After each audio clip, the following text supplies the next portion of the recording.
ಅನುಭವ ಆಗಲಿಲ್ಲ. ಯಾಕಂದ್ರೆ ಅವರು ಬಹಳಷ್ಟು ಏರಿಯಾದಾಗ ತಿರುಗ್ಯಾರ. ನಾವು ತೆಲಂಗಾಣ ಇದ್ದರೂ ಕೂಡ ಒಂಥರದೆಲ್ಲ ಪರಿಪೂರ್ಣವಾಗಿ ಎಲ್ಲರೂ ಬಸವತತ್ವ ಅನುಯಾಯಿಗಳೇ. ನಮ್ಮ ನಿಂತಿಲ್ಲ ಎಲ್ಲ ಅಕ್ಕನ ಬಳದವರಾಗಲಿ ಅಣ್ಣನ ಬಳದವರಾಗಲಿ ನಮ್ಮಲ್ಲಿ ಒಂದು ಸಮಯ ಪಾಬಂದಿ ಇರ್ತದೆ. ಕರೆಕ್ಟ್ 8 ಅಂದ್ರೆ 8 ಸ್ಟಾರ್ಟ್, ಒಬ್ಬೊಬ್ಬರಿಗೆ ಸ್ಟಾರ್ಟ್ ಮಾಡೋಣ. ಯಾರ ಸಲಕ್ಕೆ ಏನಾರ ಬಸವ ಜ್ಯೋತಿ ಕಾರ್ಯಕ್ರಮ ಕೂಡ 1ನೇ ತಾರೀಕು 15ನೇ ತಾರೀಕು ಇರ್ತದ. ಅದೇನಂದ್ರೆ ಅದಿವಿ ಏನಂದ್ರೆ ಕರೆಕ್ಟ್ 8 ಸ್ಟಾರ್ಟ್ ಮತ್ತು 9-9-15 ನಿಮಿಷದ ಕಾರ್ಯಕ್ರಮ ಮುಗಿತದೆ. ಒಂದು ಪದ್ಧತಿ ಕೊಡಿದ್ರು. ಯಾವ ಸ್ವಾಮಿ ದೇವರಾಗ್ಲಿ ಒಂದ್ ಕೆಟ್ಟ ಏನಾದ್ರು ಒಂದು ಸ್ವಾಮಿ ಪೂಜೆ ಮಾಡತ್ತೀವಿ. ಇಲ್ಲಿ ಪ್ರಾರ್ಥನಾ ಚಾರವಣ ಪೂಜೆ ಬಿಟ್ಕೊಂಡು ಬಂದ ಅಂದ್ರೆ ನಾವು ಯಾರಿಗೆ ಇಂತಜಾರ ಮಾಡಂಗಿಲ್ಲ. ನಮ್ಮ ಸಮಯ ಪಾಬಂದದ ಹೈದರಾಬಾದ್. ಯಾವ ಕಾರ್ಯಕ್ರಮ ಮಾಡಲಿ ಸಮಯ ಪಾಬಂದದ. ಅದಕ್ಕೆ ತಾವು ಬಂದಿರಿ. ನಮಗೇನಾರ ಲಿಂಗ ಸಮಾಜ ಪರವಾಗಿ ಮತ್ತು ಅಕ್ಕನ ಪರವಾಗಿ ಸ್ವಾಗತವನ್ನು ಬಯಸಬೇಕು. ಈಗ ಅವರಿಗೆ ಮಾಲಾರ್ಪಣೆ ದೇವರ ಕಲಾವತಿ ಬರ.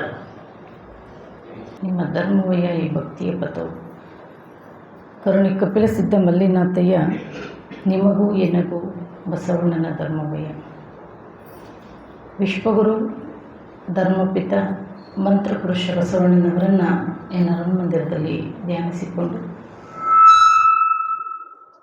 ಇಲ್ಲಿ ಸೇರಿರುವಂಥ ಎಲ್ಲ ಜಹೀರಾಬಾದ್ ಲಿಂಗಾಯತ ಸಮಾಜದ ಎಲ್ಲ ಹಿರಿಯರಲ್ಲಿ, ಅಕ್ಕನ ಬಳಗದವರಲ್ಲಿ, ಎಲ್ಲ ಆತ್ಮೀಯ ಶರಣ ಬಂಧುಗಳು, ತಮ್ಮೆಲ್ಲರೂ ಶರಣ.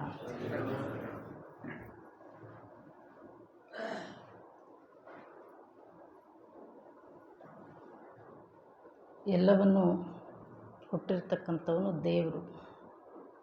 ಇಳೆ ನಿಮ್ಮ ದಾನ, ಬೆಳೆ ನಿಮ್ಮ ದಾನ, ಸುಳಿದು ಸೂಸುವ ಗಾಳಿ ನಿಮ್ಮ ದಾನ, ಎತ್ತು ನಿಮ್ಮ ದಾನ, ಬಿತ್ತು ನಿಮ್ಮ ದಾನ, ಸುತ್ತರಿವ ಸಾಗರವೆಲ್ಲ ನಿಮ್ಮ ದಾನ. ನಿಮ್ಮ ದಾನವನ್ನುಂಡು ಅನ್ಯರ ನೊಗಳುವ ಕುನ್ನಿಗಳ ನೇನೆಂಬೆನೆಗೆ ರಾಮನಾಥ. ನಾವೆಲ್ಲರೂ ಬಂದಿರೋದು ಖಾಲಿ ಕೈಯಲ್ಲಿ, ಹೋಗೋದು ಖಾಲಿ ಕೈಯಲ್ಲೇ. ನೀವೇನಾದರೂ ಒಂದಿಷ್ಟು ಸಂಪಾದನೆ ಅದು ಇದು ಮಾಡಿ ಮನೆಯಲ್ಲಿ ಇಟ್ಕೊಂಡಿದ್ರೆ ಅದೆಲ್ಲ ನೀವು ಬರೋದಕ್ಕಿಂತ ಮೊದಲು ಈ ಸೃಷ್ಟಿಯಲ್ಲಿ ಇತ್ತು. ಅದನ್ನು ಇಟ್ಕೊಂಡಿದ್ದೀವಿ, ಬಿಟ್ಟು ಒಂದಿನ ಹೋಗ್ತೀವಿ. ಹಾಗಾಗಿ ನಾವು ಒಂದು ಪ್ರಾರ್ಥನೆ, ಪೂಜೆ ಇವೆಲ್ಲ ಮಾಡೋ ಉದ್ದೇಶ ಏನು ಅಂತೇಳಿದರೆ ಒಂದು ಕೃತಜ್ಞತೆ ಸಲ್ಲಿಸೋದು ಅಂತ. ಎಲ್ಲವನ್ನು ಕೊಟ್ಟಿರ್ತಕ್ಕಂಥ ಪರಾತ್ಪರ ವಸ್ತುವಿಗೆ ಕೃತಜ್ಞತೆಯನ್ನು ಸಲ್ಲಿಸೋದು. ಈಗ ನಾವು ಲಿಂಗ ಪೂಜೆ ಏನು ಮಾಡುವಾಗ ಮಜ್ಜನ ಕೆರಿತೀವಿ ಅಥವಾ ದೀಪ ಧೂಪ ಇವೆಲ್ಲ ಮಾಡ್ತೀವಿ. ಬಸವಣ್ಣರು ಹೇಳ್ತಾರೆ ವಚನದಲ್ಲಿ, ಅಷ್ಟವಿಧ ಅರ್ಚನೆ ಷೋಡಶೋಪಚಾರವ ಮಾಡುವುದು. ಧೂಪ ದೀಪ ಏನು ಕಾಯಿ ಹಣ್ಣು ಏನು ಇವೆಲ್ಲವೂ ಅಷ್ಟವಿಧ ಅರ್ಚನೆಗಳಲ್ಲಿ ಬರ್ತಾವೆ. ಇವೆಲ್ಲ ಮಾಡೋ ಉದ್ದೇಶ ಏನಂತೇಳಿದರೆ, ಈಗ ನಾವು ಮಜ್ಜನ ಕೆರೆಯೋ ಉದ್ದೇಶ ದೇವರಿಗೆ ಬಾಯಾರಿಕೆ ಆಗಿದೆ ಅಂತಲ್ಲ. ಅವನು ನಿತ್ಯ ತೃಪ್ತ, ಅವನಿಗೆ ಬಾಯಾರಿಕೆ ಅನ್ನೋದು ಇಲ್ಲ.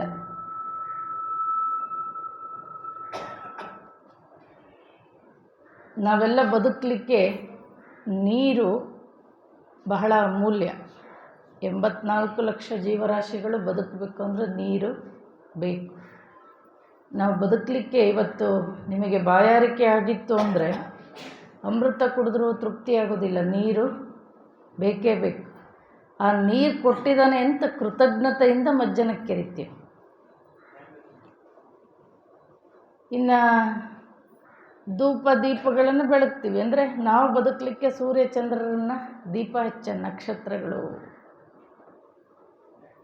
ನಮ್ಮ ದೀಪ ಒಂದಿಷ್ಟು ಎಣ್ಣೆ ಬತ್ತಿ ಖಾಲಿ ಆಯಿತು ಅಂದರೆ ಏನಾಗ್ತದೆ, ದೀಪ ಆರೋಗ್ತದೆ. ಆದರೆ ಅವನು ಹಚ್ಚಿರೋ ದೀಪದ ಮುಂದೆ ನಮ್ಮ ದೀಪ ಯಾವ ಲೆಕ್ಕನೂ ಅಲ್ಲ.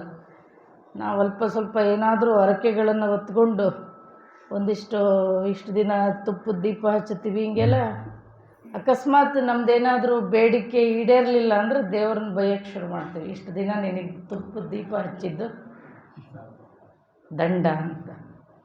ಅವನು ಹಚ್ಚಿರೋ ದೀಪ, ಅವನು ಹಚ್ಚಿರೋ ನಮ್ಮದೆಲ್ಲ ಯಾವ ಲೆಕ್ಕನೂ ಅಲ್ಲ. ನಾವು ದೀಪ ಹಚ್ಚೋ ಉದ್ದೇಶ ಏನು ಅಂದರೆ ಕೃತಜ್ಞತೆ. ಬೆಳಕನ್ನು ಸೂರ್ಯಚಂದ್ರರನ್ನು ಕೊಟ್ಟಿದ್ದಾನೆ ಅನ್ನೋ ಕಾರಣಕ್ಕೆ ನಾವು ದೀಪವನ್ನು ಹಚ್ಚುತ್ತೀವಿ. ಧೂಪ, ಊದಿನ ಕಡ್ಡಿ, ನಾವು ಬದುಕಲಿಕ್ಕೆ ಗಾಳಿ ಕೊಟ್ಟಿದ್ದಾನೆ ದೇವರು. ಆ ಗಾಳಿಗೆ ಒಂಚೂರು ಸುವಾಸನೆ ಬೆರೆಸಿ ಧೂಪ ದೀಪಗಳನ್ನ ಹಚ್ಚುತ್ತೀವಿ. ನಾವೇನು ಮಾಡ್ತೀವಲ್ಲ, ಗಂಟೆ ಬಾರಿಸ್ತೀವಿ. ಎದಕ್ಕೆ ಗಂಟೆ ಬಾರಿಸ್ತೀವಿ? 84 ಲಕ್ಷ ಜೀವರಾಶಿಯಲ್ಲಿ ಮಾತನಾಡುವಂಥ ಘಂಟಾನಾದವನ್ನು ಮನುಷ್ಯನಿಗೆ ಬಿಟ್ಟರೆ ಯಾವ ಜೀವರಾಶಿಗಳಿಗೂ ಕೊಟ್ಟಿಲ್ಲ. ಮಾತನಾಡುವಂಥ ಶಕ್ತಿ ಇರೋದು ಮನುಷ್ಯನಿಗೆ, ಹೌದಾ? ಆ ಒಂದು ಕೃತಜ್ಞತೆಗೆ ನಾವು ಗಂಟೆಯನ್ನು ಬಾರಿಸ್ತೀವಿ. ಎಲ್ಲ ಅಷ್ಟೇ. ಎಲ್ಲ ಹಣ್ಣುಗಳಿಗಿಂತ ವಿಶೇಷವಾಗಿ ಬಾಳೆಹಣ್ಣು ಹಿಡಿತೀವಿ ನಾವು ನೈವೇದ್ಯನ. ಬಾಳೆಹಣ್ಣಿಗೆ ಒಂದೇ ಜನ್ಮ. ಚೇಳಿಂಗೆ ಬಸರಾಯಿತ್ತೆ ಕಡೆ, ಬಾಳೆಗೆ ಫಲವಾಯಿತ್ತೆ ಕಡೆ, ರಣರಂಗದಲ್ಲಿ ಕಾದುವ ಓಲೆಕಾರಂಗೆ ಓಸರಿಸಿತ್ತೆ ಕಡೆ, ಮಾಡುವ ಭಕ್ತಂಗೆ ಮನಹೀನವಾದರೆ ಅದೇ ಕಡೆ ಕೂಡಲ ಸಂಗಮ ದೇವ ಅಂತಾರೆ. ಬಾಳೆಗೆ ಒಂದು ಸರಿ ಒಂದು ಗೊನೆ ಬಿಡುತ್ತು ಅಂದರೆ, ಒಂದು ಫಲ ಕೊಡುತ್ತು ಅಂದರೆ ಅದರ ಆಯುಷ್ಯ ಮುಗೀತು. ಚೇಳಿಂಗೆ ಬಸರಾಯಿತ್ತೆ ಕಡೆ, ಅದು ಒಂದು ಸತಿ ಮರಿ ಆಗ್ತು ಅಂದರೆ ಅದ್ರ ಜೀವ ಹೋಗ್ತದೆ. ಚೇಳು ಗೊತ್ತಲ್ಲ ನಿಮಗೆ. ಹಾಗೆ ಪರಮಾತ್ಮ ನನಗೂ ಇದೇ ಜನ್ಮಕ್ಕೆ ಮುಕ್ತಿ ಕೊಡು ಅಂತ, ಮತ್ತೊಂದು ಸರಿ ನಾನು ಹುಟ್ಟು ಸಾವುಗಳ ಚಕ್ರದಲ್ಲಿ ತಿರುಗಿಸ್ಬೇಡ, ನನಗೆ ಮುಕ್ತಿ ಕೊಡು ಅನ್ನೋ ಒಂದು ಕೃತಜ್ಞತೆಯಿಂದ ನಾವೇನು ಮಾಡ್ತೀವಿ? ತೆಂಗಿನಕಾಯಿ ಹೊಡಿತೀವಿ. ಮೊದಲು ತೆಂಗಿನಕಾಯಿ ಒಳಗಡೆ ಚಿಪ್ಪಿಗೆ ಅಂಟ್ಕೊಂಡಿರುತ್ತೆ. ಬರ್ತಾ ಬರ್ತಾ ಚಿಪ್ಪನ್ನು ಬಿಟ್ಕೋತದು. ನಾವು ಸಂಸಾರ ಅನ್ನೋ ಚಿಪ್ಪಿಗೆ ಅಂಟ್ಕೊಂಡಿರ್ತೀವಿ, ಬರ್ತಾ ಬರ್ತಾ ಬಿಟ್ಕೋಬೇಕು ಅಂತ ಅರ್ಥ. ಈಗ ನಾವೇನು ಒಂದು ಸನಾತನ ಪರಂಪರೆಯಲ್ಲಿ ಹೇಳ್ತಿದ್ರಲ್ಲ, ಈ ಶುದ್ಧ ಒಂದು 25 ವರ್ಷ ಬ್ರಹ್ಮಚಾರಿಯಾಗಿರಬೇಕು ಅಂತ. ಕಾಯ ವಾಚ ಮನಸ್ಸ ಬ್ರಹ್ಮಚಾರಿಯಾಗಿರಬೇಕು. ಆಮೇಲೆ 25ರಿಂದ 50 ವರ್ಷದ ತನಕ ಗೃಹಸ್ಥನಾಗಿರಬೇಕು. 50ರಿಂದ 75 ವರ್ಷದ ತನಕ ಆದಷ್ಟು ಗೃಹಸ್ಥ ಜೀವನವನ್ನು ಕಮ್ಮಿ ಮಾಡಿಕೊಂಡು ಸಮಾಜಕ್ಕೆ ನಮ್ಮನ್ನು ತೊಡಗಿಸ್ಕೋಬೇಕು. 75ರಿಂದ 100 ವರ್ಷದ ತನಕ ಪ್ರತಿಯೊಬ್ಬ ಸಂಸಾರಿನೂ ಸನ್ಯಾಸಿಯಾಗಬೇಕು ಅಂತಿತ್ತು ಮೊದಲೆಲ್ಲ. ನೀವು ಇತಿಹಾಸ ತೆಗೆದು ನೋಡ್ರಿ. ನೀವು ರಾಜ ಮಹಾರಾಜರು ಅವರು ಸನ್ಯಾಸಾಶ್ರಮ ಬಂದಾಗ ಅವರು ಸಿಂಹಾಸನ ಸಂಪತ್ತು ಎಲ್ಲ ಮಕ್ಕಳು ಮೊಮ್ಮಕ್ಕಳಿಗೆ ವಹಿಸ್ಕೊಟ್ಟು ನಾರು ಮಡಿಯನ್ನು ಹುಟ್ಟು ಭಗವಂತನ ನಾಮಸ್ಮರಣೆ ಮಾಡ್ತಿದ್ರು. ಈಗ ನಮ್ಮಲ್ಲಿ ಟಿಬೆಟಿಯನ್ಸ್ ಅಂತಿದ್ದಾರೆ. ನಮ್ಮ ಹತ್ತಿವೇರಿ ಹತ್ರ ಒಂದು 4-5 ಸಾವಿರ ಎಕರೆ ಜಾಗ ಕೊಟ್ಟಿದ್ದಾರೆ. ಯಾವಾಗಲೂ ಜಪಮಾಲೆ ಇಟ್ಕೊಂಡಿರ್ತಾರೆ ಕೈಯಲ್ಲಿ. ಎಲ್ಲರೂ ಸಂಸಾರಿಕರು ಸನ್ಯಾಸಿಗಳು ಯಾವಾಗಲೂ ಜಪ ಮಾಡ್ತಾನೆ ಇರ್ತಾರೆ. ನಾವು ಹಂಗಲ್ಲ. ನಮ್ಮ ಮೊನ್ನೆ ಒಂದು ಹಾವೇರಿಗೆ ಮದುವೆಗೆ ಹೋಗಿದ್ದೆ. ಒಂದು 93 ವರ್ಷದ ಒಬ್ಬ ಮುದುಕ, ಆತ ಮರಿ ಮೊಮ್ಮಗನ ಮದುವೆ. ಅದು ಹುಡುಗನೂ ಸಾಫ್ಟ್ವೇರ್ ಇಂಜಿನಿಯರು, ಹುಡುಗಿನೂ ಸಾಫ್ಟ್ವೇರ್, ಚಲೋ ವಿಜೃಂಭಣೆಯಿಂದ ಮದುವೆ ಮಾಡ್ತಾಯಿದ್ರು. ಆ ಮುದುಕಗೆ ವಯಸ್ಸಾಗಿದೆ, ಸರಿಯಾಗಿ ಕಣ್ಣು ಕಾಣಲ್ಲ, ಕಿವಿ ಕೇಳಲ್ಲ ಅಂತಲ್ಲ, ಮದುವೆ ಮಂಟಪದ ಹತ್ರ ತಗೊಂಡು ಬಂದು ಆತನ್ನು ಕೂಡಿಸಿದ್ರು. ಆತ ಹಗಲೆಲ್ಲ ಒಂದು ಹೆಗಲ ಮೇಲೆ ಟವಲ್ ಇತ್ತು, ಅದನ್ನು ತೊಗೊಂಡು ಹಗಲೆಲ್ಲ ಕಣ್ಣೀರು ಬರ್ತಾಯಿದ್ವು, ಒರೆಸ್ಕೊತಾ ಇದ್ದ. ನಮ್ಮ ಜೊತೆ ಬಂದವ್ರಿಗೆ ಆಶ್ಚರ್ಯ ಆಯಿತು. ಯಾಕೆ ಅಜ್ಜ ಎಲ್ಲರೂ ಇಷ್ಟೊಂದು ಖುಷಿಯಾಗಿ ಮದುವೆ ಮಾಡ್ತಿದ್ದಾರೆ, ಅಜ್ಜನಿಗೆ ಯಾಕೆ ದುಃಖ ಆಗಿದೆ? ಹೋಗೊಬ್ಬರು ಕೇಳಿದರು, ಎಲ್ಲರೂ ಇಷ್ಟು ಖುಷಿಯಾಗಿ ಮದುವೆ ಮಾಡುವಾಗ ನಿನಗೆ ಯಾಕೆ ದುಃಖ ಆಗಿದೆ, ನೀನೇ ಯಾಕೆ ಕಳ್ತಾ ಇದ್ದೀನಿ? ಅದಕ್ಕೆ ಅಜ್ಜ ಹೇಳ್ದ, ಈ ಸಮಯದಲ್ಲಿ ನನ್ನಾಕೆನೇ ಇದ್ರೆ ಎಷ್ಟು ಚಲೋ ಇತ್ತು ಅಂತ ನೆನೆಸ್ಕೊಂಡು ಹೇಳ್ತೀನಿ ನಾನು. ಅರ್ಥ ಆಯ್ತಾ? ನನ್ನಾಕೆ ಅಂದರೆ ಯಾರು? ಈ ಸಮಯದಲ್ಲಿ ನನ್ನ ಹೆಂಡತಿ ಇಲ್ವಲ್ಲ ಅಂತೇಳಿ ನೆನೆಸ್ಕೊಂಡು ಹೇಳ್ತಿದ್ದ. ವಯಸ್ಸೆಷ್ಟು? 93 ವರ್ಷ. 93 ವರ್ಷ ಆದರೂ ನನ್ನಾಕೆನ ಮರ್ತೇ ಇಲ್ಲ. ಸನ್ಯಾಸಿ ಆಗೋದೆ ಅವನು. ಒಂದು ಪರಂಪರೆ ಇತ್ತದು ಮೊದಲಿಂದ. 25 ವರ್ಷದ ತನಕ ಕಾಯ ವಾಚ ಮನಸ್ಸು ಶುದ್ಧವಾಗಿ. ಯಾಕೆಂದರೆ 25 ವರ್ಷದ ಒಳಗಡೆ ಜೀವನ ಏನಿದೆ ಅದೊಂದು ರೀತಿ ಮನೆಗೆ ಬುನಾದಿ ಆಗ್ತಿರಲ್ಲ, ಫೌಂಡೇಶನ್. ಆ ಬುನಾದಿ ಇದ್ದಂಗೆ. ಆ ಬುನಾದಿ ಗಟ್ಟಿ ಇತ್ತು ಅಂದರೆ ಮೇಲೆ ಮನೆ 100 ವರ್ಷ ಚಲೋ ಬಾಳಿಕೆ ಬರ್ತದೆ. ಬುನಾದಿನೇ ಅದ್ರಾಗಿತ್ತು ಅಂದರೆ ಮೇಲಿನ ಮನೆ ಬಾಳಿಕೆ ಬರೋದಿಲ್ಲ. ಹಾಗೆ 25 ವರ್ಷದ ಒಳಗಡೆ ಜೀವನ ಏನಿದೆ ಅದೊಂಥರ ಬುನಾದಿ ಇದ್ದಂಗೆ. ಅದು ಆದಷ್ಟು ದುಶ್ಚಟ ದುರ್ಗುಣಗಳಿಗೆ ಬಲಿಯಾಗಲಾರ್ದಂಗೆ. ನಮ್ಮಲ್ಲೆಲ್ಲ ನಮ್ಮ ಭಾಗದಲ್ಲೆಲ್ಲ ಬೆಳಗ್ಗೆ ಎದ್ದ ತಕ್ಷಣ, ಅದರಲ್ಲೂ ವಿಶೇಷವಾಗಿ ಗಂಡು ಮಕ್ಕಳಿಗೆ ಸಜ್ಜಕ ಮಾಡಿಕೊಡೋರು. ಈ ಅಳವೆ ಅಂತ ಬರ್ತಾವೆ ನಮ್ಮ ಕಡೆ. ಬೆಳಗ್ಗೆ ಎದ್ದ ತಕ್ಷಣ ಅವರಿಗೆ ಕುಡಿಸಿ, ಅವರು ಗರಡಿ ಮನೆಗಳು ಅಂತಿರ್ತಿದ್ವು. ಆ ಗರಡಿ ಮನೆಗಳಿಗೆ ಹೋಗಿ ಅವರು ಒಂದಿಷ್ಟು ವ್ಯಾಯಾಮ ಕಸರತ್ತು ಮಾಡೋರು, ದೊಡ್ಡ ದೊಡ್ಡ ಗುಂಡುಗಳೆತ್ತದು ಇಂಥವೆಲ್ಲ ಮಾಡ್ತಿದ್ವಿ. ಆಮೇಲೆ ಆಗಿನ ಒಂದು ಪರ್ಸ್ನಾಲಿಟಿನೇ ಬೇರೆ ಇತ್ತದು. ಏನಿಲ್ಲ, ಈಗ ನಾವು ಸಣ್ಣ ವಯಸ್ಸಿಗೆ ಗುಟ್ಕ, ಸ್ಟಾರು, ಮಾಣಿಕ್ ಚಂದು ಕುಡಿಯೋದು ಎಲ್ಲ ಇವತ್ತು ನಾವು ನೋಡ್ತೀವಿ. ಎಷ್ಟು ದುಶ್ಚಟ ದುರ್ಗುಣಗಳಿಗೆ ಬಹುಶಃ ಈ ಏನು ಪ್ರಕೃತಿ ವಿಕೋಪಗಳಂತ ಹೇಳ್ತೀವಲ್ಲ, ಸುನಾಮಿ, ಪ್ರವಾಹ, ಭೂಕಂಪ, ಇವುಗಳಿಂದ ಏನು ಜನ ಸಾಯ್ತಾ ಇದ್ದಾರೆ, ಇದಕ್ಕಿಂತ ಹೆಚ್ಚಾಗಿ ಇವತ್ತು ದುಶ್ಚಟ ದುರ್ಗುಣಗಳಿಂದ ಸಾಯ್ತಾ ಇದ್ದಾರೆ. ಹಾಗಾಗಿ ಒಂದು 25 ವರ್ಷದ ಒಳಗೆ ತಂದೆ ತಾಯಿ ಮಕ್ಕಳನ್ನು ಸಾಕಬೇಕಾದ್ರೂ ಒಂದಿಷ್ಟು ಏನು ತಿಂತಾರೆ, ಏನು ಕುಡಿತಾರೆ, ಎಲ್ಲಿಗೆ ಹೋಗ್ತಾರೆ, ಎಲ್ಲಿ ಬರ್ತಾರೆ ಅಂತಕ್ಕಂಥದ್ದನ್ನು ಒಂದಿಷ್ಟು ಅವ್ರ ಕಡೆ ಲಕ್ಷ್ಯ ಕೊಟ್ಟು ಸಾಕ್ತಕ್ಕಂಥದ್ದು, ಒಳ್ಳೆಯ ಸಂಸ್ಕಾರಗಳನ್ನು ಕೊಡ್ತಕ್ಕಂಥದ್ದು. 25 ವರ್ಷಕ್ಕೆ ಮದುವೆ ಮಾಡಿರಿ ಅಂತಾರೆ, ಗೃಹಸ್ಥ ಜೀವನ. ಆಮೇಲೆ ಆದಷ್ಟು ಗೃಹಸ್ಥ ಜೀವನವನ್ನು ಸಮಾಜದಲ್ಲಿ ಹುಟ್ಟಿದ್ದೀವಿ ಅಂದಮೇಲೆ ಸಮಾಜದ ಕೊಡುಗೆ ನಮ್ಮ ಮೇಲೆ ಇರ್ತದೆ.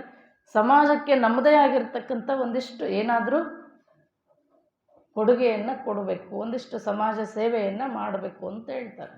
ಆಮೇಲೆ ಪೂಜೆ ಪ್ರಾರ್ಥನೆಗಳನ್ನು ಮಾಡಬೇಕು ಅಂತಕ್ಕಂಥದ್ದು ಒಂದು ನೇಮ ಇತ್ತು. ಅದನ್ನು ನಾವೀಗ ಒಂದಿಷ್ಟು ಎಲ್ಲವನ್ನೂ ಕೂಡ ಬಿಡ್ತಾ ಬರ್ತಾ ಇದ್ದೀವಿ. ಪರಸ್ಪರ ವಸ್ತು ಆತನನ್ನು ಎಷ್ಟು ನೆನೆಸಿದರೂ ಕೂಡ ಕಮ್ಮಿನೇ, ಎಲ್ಲವನ್ನು ಕೊಟ್ಟಿರ್ತಕ್ಕಂಥ ಪರಾತ್ಪರ ವಸ್ತು.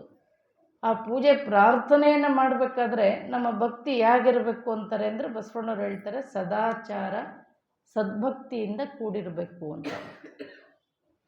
ಸದಾಚಾರ ಸದ್ಭಕ್ತಿ ಇಲ್ಲದವರ ನೊಲ್ಲನಯ್ಯ, ಅವರ ಆರಾಧನೆ ದಂಡ. ನಿತ್ಯ ನಿತ್ಯ ಪ್ರಾಯಶ್ಚಿತ್ತವನ್ನೆಲ್ಲ ಕೂಡಲ ಸಂಗಮ ದೇವ ಭೂಭಾರಾಕರ ಅಂತಾರೆ. ಅಂದರೆ ಅವರು ಭೂಮಿಗೆ ಭಾರ ಅಂತ ಹೇಳ್ತಾರೆ. ಭೂಮಿಗೆ ಸದಾಚಾರ ಸದ್ಭಕ್ತಿ ಇಲ್ಲದೇ ಇದ್ದರೆ ಅವರು ಭೂಮಿಗೆ ಭಾರ. ಸದಾಚಾರ ಅಂದರೆ ಸದ್ಗುಣಗಳಿಂದ ಕೂಡಿರಬೇಕು ಅಂತ. ಆಸೆ, ಆಮಿಷ, ರೋಷ, ಹರುಷ, ವಿಷಯ, ಕುಟಿಲ, ಕುಹಕ, ಕ್ಷುದ್ರ, ಮಿಥ್ಯ ಇವನೆನ್ನ ನಾಲಿಗೆಯ ಮೇಲಿಂದತ್ತ ತೆಗೆದು ಕಳೆಯಯ್ಯ, ಅದೇಕೆಂದಡೆ ನಿಮ್ಮತ್ತಲೆನ್ನ ಬರಲೀಯವು ಅಂತಾರೆ ಬಸವನವರು. ಈ ಅವಗುಣಗಳೇನಿದಾವಲ್ಲ ಇವು ನಮ್ಮನ್ನು ದೇವರ ಹತ್ರಕ್ಕೆ ಹೋಗ್ಲಿಕ್ಕೆ ಬಿಡೋದಿಲ್ಲಂತೆ. ಆಸೆ, ಆಮಿಷ, ರೋಷ, ಹರುಷ, ವಿಷಯ, ಕುಟಿಲ, ಕುಹಕ, ಕ್ಷುದ್ರ, ಮಿಥ್ಯ ಇವನೆನ್ನ ನಾಲಿಗೆಯ ಮೇಲಿಂದತ್ತ ತೆಗೆದು ಕಳೆಯ, ಅದೇಕೆಂದಡೆ ನಿಮ್ಮತ್ತಲೆನ್ನ ಬರಲೀಯವು. ಇವೆಲ್ಲವ ಕಳೆದು ಪಂಚೈವರ ಭಕ್ತರನ್ನಾಗಿ ಮಾಡು ಕೂಡಲ ಸಂಗಮ ದೇವ ಅಂತಾರೆ. ಯಾರು ಭಕ್ತರಾಗಬೇಕು ನಮಗೆ? ಪಂಚೇಂದ್ರಿಯಗಳ ಉಪಟಟಗಳೇನಿದಾವಲ್ಲ ಎಲ್ಲದಕ್ಕೂ ಕಾರಣ ಅವೇ. ಕಣ್ಣು ನೋಡಬಾರ್ದನ್ನು ನೋಡ್ಬೇಕನ್ಸುತ್ತೆ, ಕಿವಿ ಕೇಳಬಾರ್ದನ್ನು ಕೇಳಬೇಕನ್ಸುತ್ತೆ, ಬಾಯಿ ಕುಡಿಬಾರ್ದನ್ನು ಕುಡಿಬೇಕನ್ಸುತ್ತೆ, ಹಿಂಗೆ. ಆದರೆ ಅವುಗಳು ಹೇಳ್ದಂಗೆ ನಾವು ಕೇಳಬಾರ್ದು. ಅವು ನಮ್ಮ ಹಿಡಿತದಲ್ಲಿ ನಮ್ಮ ಭಕ್ತರಾಗಿರಬೇಕು ಅಂತ. ನಾವು ಹೇಳ್ದಂಗೆ ಅವು ಕೇಳಬೇಕು. ಅಕ್ಕ ಮಹಾದೇವಿ ಹೇಳ್ತಾಳಲ್ಲ, ಲೋಕದ ಚೇಷ್ಟೆಗೆ ರವಿಬೀಜವಾದಂತೆ ಕರ್ಣಂಗಳ ಚೇಷ್ಟೆಗೆ ಮನವೇ ಬೀಜ. ಏನಾಗುಳ್ಳದ್ದೊಂದು ಮನ, ಅದು ನಿಮ್ಮಲ್ಲಿ ಸಿಲುಕಿದ ಬಳಿಕ ಎನ್ನಗೆ ಭವವುಂಟೆ ಚನ್ನಮಲ್ಲಿಕಾರ್ಜುನ ಅಂತಾಳೆ. ಲೋಕದ ಚೇಷ್ಟೆಗೆ ರವಿ ಬೀಜವಾದಂತೆ. ಈ ಜಗತ್ತಿನ ಎಲ್ಲ ವ್ಯವಹಾರಗಳು ಪ್ರಾರಂಭ ಆಗೋದು ಯಾವಾಗ? ಸೂರ್ಯ ಉದಯ ಆದಮೇಲೆ. ಲೋಕದ ಚೇಷ್ಟೆಗೆ ರವಿ ಬೀಜವಾದಂತೆ ಕರ್ಣಂಗಳ ಚೇಷ್ಟೆಗೆ ಮನವೇ ಬೀಜ. ಪಂಚೇಂದ್ರಿಯಗಳ ಉಪಟಳಗಳಿಗೆ ಯಾರು ಕಾರಣ? ಮನಸ್ಸು. ಮನಸ್ಸು ಮನುಷ್ಯನಿಗೆ ಕೊಟ್ಟಿರ್ತಕ್ಕಂಥ ಒಂದು ಅದ್ಭುತವಾಗಿರ್ತಕ್ಕಂಥ ಒಂದು ಶಕ್ತಿ. ಅದು ಮನಸ್ಸಿನಿಂದನೇ ಮನುಷ್ಯ. ಮನಸ್ಸು ಮಾಡಿದರೆ ನೀವು ಅತ್ಯಂತ ಎತ್ತರಕ್ಕೆ ಹೋಗ್ಬೋದು. ಅದೇ ಮನಸ್ಸು ನಿಮ್ಮನ್ನು ಅತ್ಯಂತ ಆಳಕ್ಕೆ ತಗೊಂಡು ಹೋಗ್ಬೋದು. ನಿಮ್ಮನ್ನು ಎತ್ತರಕ್ಕೆ ಒಯ್ಯೋದು ಮನಸ್ಸೇ, ನಿಮ್ಮನ್ನು ಅಧೋಗತಿಗೆ ಒಯ್ಯೋದು ಮನಸ್ಸೇ. ಮನಸ್ಸು ಭಾಳ ಅದ್ಭುತ. ನಮ್ಮ ಶರೀರದಲ್ಲಿರ್ತಕ್ಕಂಥ ಒಂದು ಶಕ್ತಿ ಅದು. ಆ ಮನಸ್ಸನ್ನು ನಿಯಂತ್ರಣದಲ್ಲಿ ಇಟ್ಕೊಂಡ್ವಿ ಅಂದರೆ ಆತ ಗೆದ್ದಂಗೆ. ಮನಸ್ಸು ಹೇಳ್ದಂಗೆ ನೀವು ಕೇಳದೆ, ನೀವು ಹೇಳ್ದಂಗೆ ಮನಸ್ಸು ಕೇಳಬೇಕು. ಅದನ್ನೇ ಅಕ್ಕ ಮಹಾದೇವಿ ಹೇಳೋದು, ಲೋಕದ ಚೇಷ್ಟೆಗೆ ರವಿ ಬೀಜವಾದಂಗೆ ಕರ್ಣಂಗಳ ಚೇಷ್ಟೆಗೆ ಮನವೇ ಬೀಜ. ಏನಾಗುಳ್ಳದ್ದೊಂದು ಮನ, ಆ ಮನ ನಿಮ್ಮಲ್ಲಿ ಸಿಲುಕಿದ ಬಳಿಕ ಅಂದರೆ ದೇವರಲ್ಲಿ ಒಡವೆರೆದು ಒಂದು ಮಾಡಿಬಿಟ್ಟಾಳಾಕೆ. ಹಾಗಾಗಿ ಆ ಮನಸ್ಸಿನ ನನ್ನ ಹಿಡಿತದಲ್ಲಿದೆ ಅಂದರೆ ನನ್ನನ್ನು ಯಾರೂ ಏನೂ ಮಾಡಲಿಕ್ಕೆ ಸಾಧ್ಯ ಇಲ್ಲ ಅಂತ. ಆ ಮನಸ್ಸನ್ನು ನಿಯಂತ್ರಣದಲ್ಲಿ ಇಟ್ಕೊಳ್ತಕ್ಕಂಥದ್ದು. ಯಾಕೆಂದರೆ ಎಲ್ಲ ಎಂತೆಂಥ ದೊಡ್ಡ ದೊಡ್ಡ ಮಹಾತ್ಮರೇ ಎನ್ನ ಚಿತ್ತವು ಹತ್ತಿ ಹಣ್ಣು ಅಂತೇಳಿದರು. ಮನವೆಂಬ ಮರ್ಕಟನ ತಡೆಯಲಾರೆನು ದೇವ, ಎನಿತಿದರ ಚಪಲ ಚೇಷ್ಟೆಯ ವರ್ಣಿಸಲಿ. ಧರೆಯನೆಲ್ಲವನೊಂದೇ ಕಡೆಯಿಂದಲಾಡುವುದು, ಗಿರಿ ಗೌವರದೊಳು ಕುಳಿತು ತಪವ ಮಾಡುವುದು, ತರುಣಿಯರ ಕಂಕುಳೊಳು ಕೈ ಇಟ್ಟು ನಗಿಸುವುದು. ಮನಸ್ಸು ಹೆಂಗಿರುತ್ತೆ ಅಂದರೆ ಒಂದೊಂದು ಸರಿ ಒಂದೊಂದು ಥರ. ಯಾರಾದರೂ ಪ್ರವಚನ ಪುರಾಣ ಏನಾರು ಹೇಳುವಾಗ ಕೇಳುವಾಗ ನಾನು ಹಂಗೆ ಸನ್ಯಾಸಿ ಆಗಿಬಿಡ್ಬೇಕು ಅಂತ ಅನ್ನಿಸ್ತದೆ. ಯಾವಾಗ ಅನ್ನಿಸ್ತದೆ? ಕೇಳೋ ತನಕ ಅಷ್ಟೇ. ಗಿರಿ ಗಹ್ವರದೊಳು ಕುಳಿತು ತಪವ ಮಾಡುವುದು. ಕೆಲವೆಲ್ಲ ತಪಸ್ವಿಗಳು ಸಾಧು ಸನ್ಯಾಸಿಗಳೇ ಯಾಕೆ ಬೇಕಪ್ಪ ಈ ಸಂಸಾರ, ನಾನು ಹೋಗಿ ಎಲ್ಲರೂ ಕುತ್ಕೊಂಡು ಅವ್ರನ್ನ ನೋಡೋ ತನಕ ಅಷ್ಟೆ. ಆಮೇಲೆ ಯಾರಾದರೂ ಒಬ್ಬ ರಾಜಕಾರಣಿಗಳು ಮಿನಿಸ್ಟ್ರು ಅವರು ಇವರು ಬಂದರು, ಹಿಂದೆ ಸೆಕ್ಯೂರಿಟಿ ಆ ಪೊಲೀಸು ಜನ ಎಲ್ಲ ಬರೋದು ನೋಡಿದ್ರು, ಅವಾಗ ಏನು ಅನಿಸುತ್ತೆ ಮನಸ್ಸಿಗೆ? ನಾನು ಯಾವುದಾದ್ರು ಒಂದು ಸೀಟ್ ಸಿಕ್ಕರೆ ಪ್ರಯತ್ನ ಪಡೋದು ಚಲೋ ಅಂತ ಅನ್ನಿಸ್ತದೆ. ಹಾಗೆ ಮನವೆಂಬ ಮರ್ಕಟನ ತಡೆಯಲಾರೆನು ದೇವ, ಎನಿತಿದರ ಚಪಲ ಚೇಷ್ಟೆಯ ವರ್ಣಿಸಲಿ. ಧರೆಯನೆಲ್ಲವನೊಂದೇ ಕಡೆಯಿಂದಲಾಳುವುದು. ಅಂಥವ್ರು ನೋಡಿದಾಗ ನಾನು ಏನೋ ಆಗಿ ಆಳ್ವಿಕೆ ಮಾಡಬೇಕು ಅಂತ ಅನ್ನಿಸ್ತದೆ. ಸನ್ಯಾಸಿಗಳನ್ನ ನೋಡಿದಾಗ ಸನ್ಯಾಸಿ ಆಗಬೇಕು ಅನಿಸುತ್ತೆ. ಮತ್ತೊಬ್ಬರು ನೋಡಿದಾಗ ಹಾಗೆ ನೋಡಿದಾಗ ಒಂದೊಂದು ಸರಿ ಬದಲಾಗ್ತಾ ಇರ್ತದೆ. ಅದನ್ನು ನಿಯಂತ್ರಣದಲ್ಲಿ ಇಟ್ಕೊಳ್ತಕ್ಕಂಥದ್ದೇನಿದೆಯಲ್ಲ ಅದು ಸುಲಭವಾದ ಕೆಲಸ ಏನು ಅಲ್ಲ. ಅದು ಮನವೆಂಬ ಮರ್ಕಟ ಅಂತಾರೆ ಅದಕ್ಕೆ, ಮಂಗ ಇದ್ದಂಗೆ. ಅದೆಂಗೆ ನಿಮಿಷಕ್ಕೂ ಟೊಂಗೆಗೆ ಜಿಗಿತಿರುತ್ತೆ, ಹಾಗೆ ನಮ್ಮ ಮನಸ್ಸು ಅದನ್ನು ನಿಯಂತ್ರಣದಲ್ಲಿ ಇಟ್ಕೊಳ್ಬೇಕಾದ್ರೆ ಪೂಜೆ, ಪ್ರಾರ್ಥನೆ, ಸತ್ಸಂಗ, ಶರಣರ ಮಹಾತ್ಮರ ಸಂಘಗಳೇನಿರ್ತದೆ ಅದು ಭಾಳ ಮುಖ್ಯ. ಹಾಗಾಗಿ ತಾವಿವತ್ತು ಜೈರಾಬಾದ್ನಲ್ಲಿ ನಡೆಸ್ತಕ್ಕಂಥ ಪ್ರಾರ್ಥನೆ ಏನಿದೆ, ಯಾಕೆಂದರೆ ಭಾಳ ಜನ ಕರ್ನಾಟಕದಲ್ಲಿ ಭಾಳ ಸಂಘಗಳು ಇವೆಲ್ಲ ಪ್ರಾರ್ಥನೆ ಮಾಡ್ತಾಯಿದ್ವು. ಬರ್ತಾ ಬರ್ತಾ ಭಾಳ ಪ್ರಮಾಣದಲ್ಲಿ ನಿಂತೋಗಿದ್ದವು. ಬಸವಣ್ಣವ್ರು ಹೇಳ್ತಾರೆ ಸದಾಚಾರ ಸದ್ಭಕ್ತಿ ಇರಬೇಕು, ಸದಾ ಆಚಾರವಂತನಾಗಿರಬೇಕು. ಲಿಂಗಧಾರಿಯಾಗಿರ್ತಕ್ಕಂಥವನು ಮೋಸ, ವಂಚನೆ, ಸುಳ್ಳು ಇವುಗಳನ್ನು ಹೇಳಬಾರ್ದು ಅಂತ. ನಾವೆಲ್ಲರೂ ಕೆಲವು ದಿನ ಇದ್ದೋಗ್ಲಿಕ್ಕೆ ಬಂದವರು, ನಾವೇನಿಲ್ಲೇ ಯಾರೂ ಶಾಶ್ವತವಾಗಿ ಉಳಿಲಿಕ್ಕೆ ಬಂದಿಲ್ಲ. ನೀವೆಷ್ಟೇ 1000 ಕೋಟಿ ಇದ್ರೂ ಒಂದು ದಿನ ಅದನ್ನು ಬಿಟ್ಟು ಹೋಗಬೇಕು. ಅದಕ್ಕೆ ಬಸವಣ್ಣವರು ಬಹುಶಃ ಒಂದು ಘಟನೆಯನ್ನು ಭಾಳ ಚಂದ ಬರೀತಾರೆ ಅವರು ವಚನದಲ್ಲಿ. ಆ ಘಟನೆ ಎಲ್ಲೋ ನೋಡಿದ್ರು ಅಂತ ಕಾಣುತ್ತದೆ. ಹಾವಿನ ಬಾಯ ಕಪ್ಪೆ ಹಸಿದು ಹಾರುವ ನೊಣಕ್ಕೆ ಆಸೆ ಮಾಡುವಂತೆ, ಶೂಲ ನೇರುವ ಕಳ್ಳ ಹಾಲು ತುಪ್ಪವ ಕುಡಿದು ಮೇಲೈಸು ಕಾಲ ಬದುಕುವನು, ಕೆಡುವ ಒಡಲ ನಚ್ಚಿ ಕಡು ಹುಸಿಯನ್ನೇ ಉಸಿದು ಒಡಲ ವರೆವವರ ಮೆಚ್ಚ ಕೂಡಲ ಸಂಗಮ ದೇವ ಅಂತಾರೆ. ಹಾವಿನ ಬಾಯ ಕಪ್ಪೆ ಹಸಿದು ಅಂದರೆ ಹಾವಿತ್ತಂತೆ. ಅದೇನು ಮಾಡಿತ್ತು, ಒಂದು ಕಪ್ಪೆ ಹಿಡಿದಿತ್ತು. ಹಾವು ಕಪ್ಪೆ ಹಿಡಿದಿತ್ತು. ಅರ್ಧ ಕಪ್ಪೆ ನುಂಗಿತ್ತು, ಇನ್ನೊಂದು ಅರ್ಧ ಕಪ್ಪೆ ಹೊರಗಿತ್ತು. ಆ ಕಪ್ಪೆ ಏನು ಮಾಡ್ತಿತ್ತು ಅಂದರೆ ಅದರ ಮುಂದೊಂದು ನೊಣ ಅಡ್ಡಾಡ್ತಿತ್ತು, ಅದನ್ನು ಹಿಡಿಯೋಕ್ಕಿದು ನಾಲ್ಗೆ ತೆಗಿತಿತ್ತು. ಕಪ್ಪೆ ಎದ್ರ ಬಾಯಲ್ಲೈತೆ? ಹಾವಿನ ಬಾಯಲ್ಲಿ. ಇನ್ನು ಕೆಲವೇ ಕ್ಷಣಗಳಲ್ಲಿ ಏನಾಗುತ್ತದು,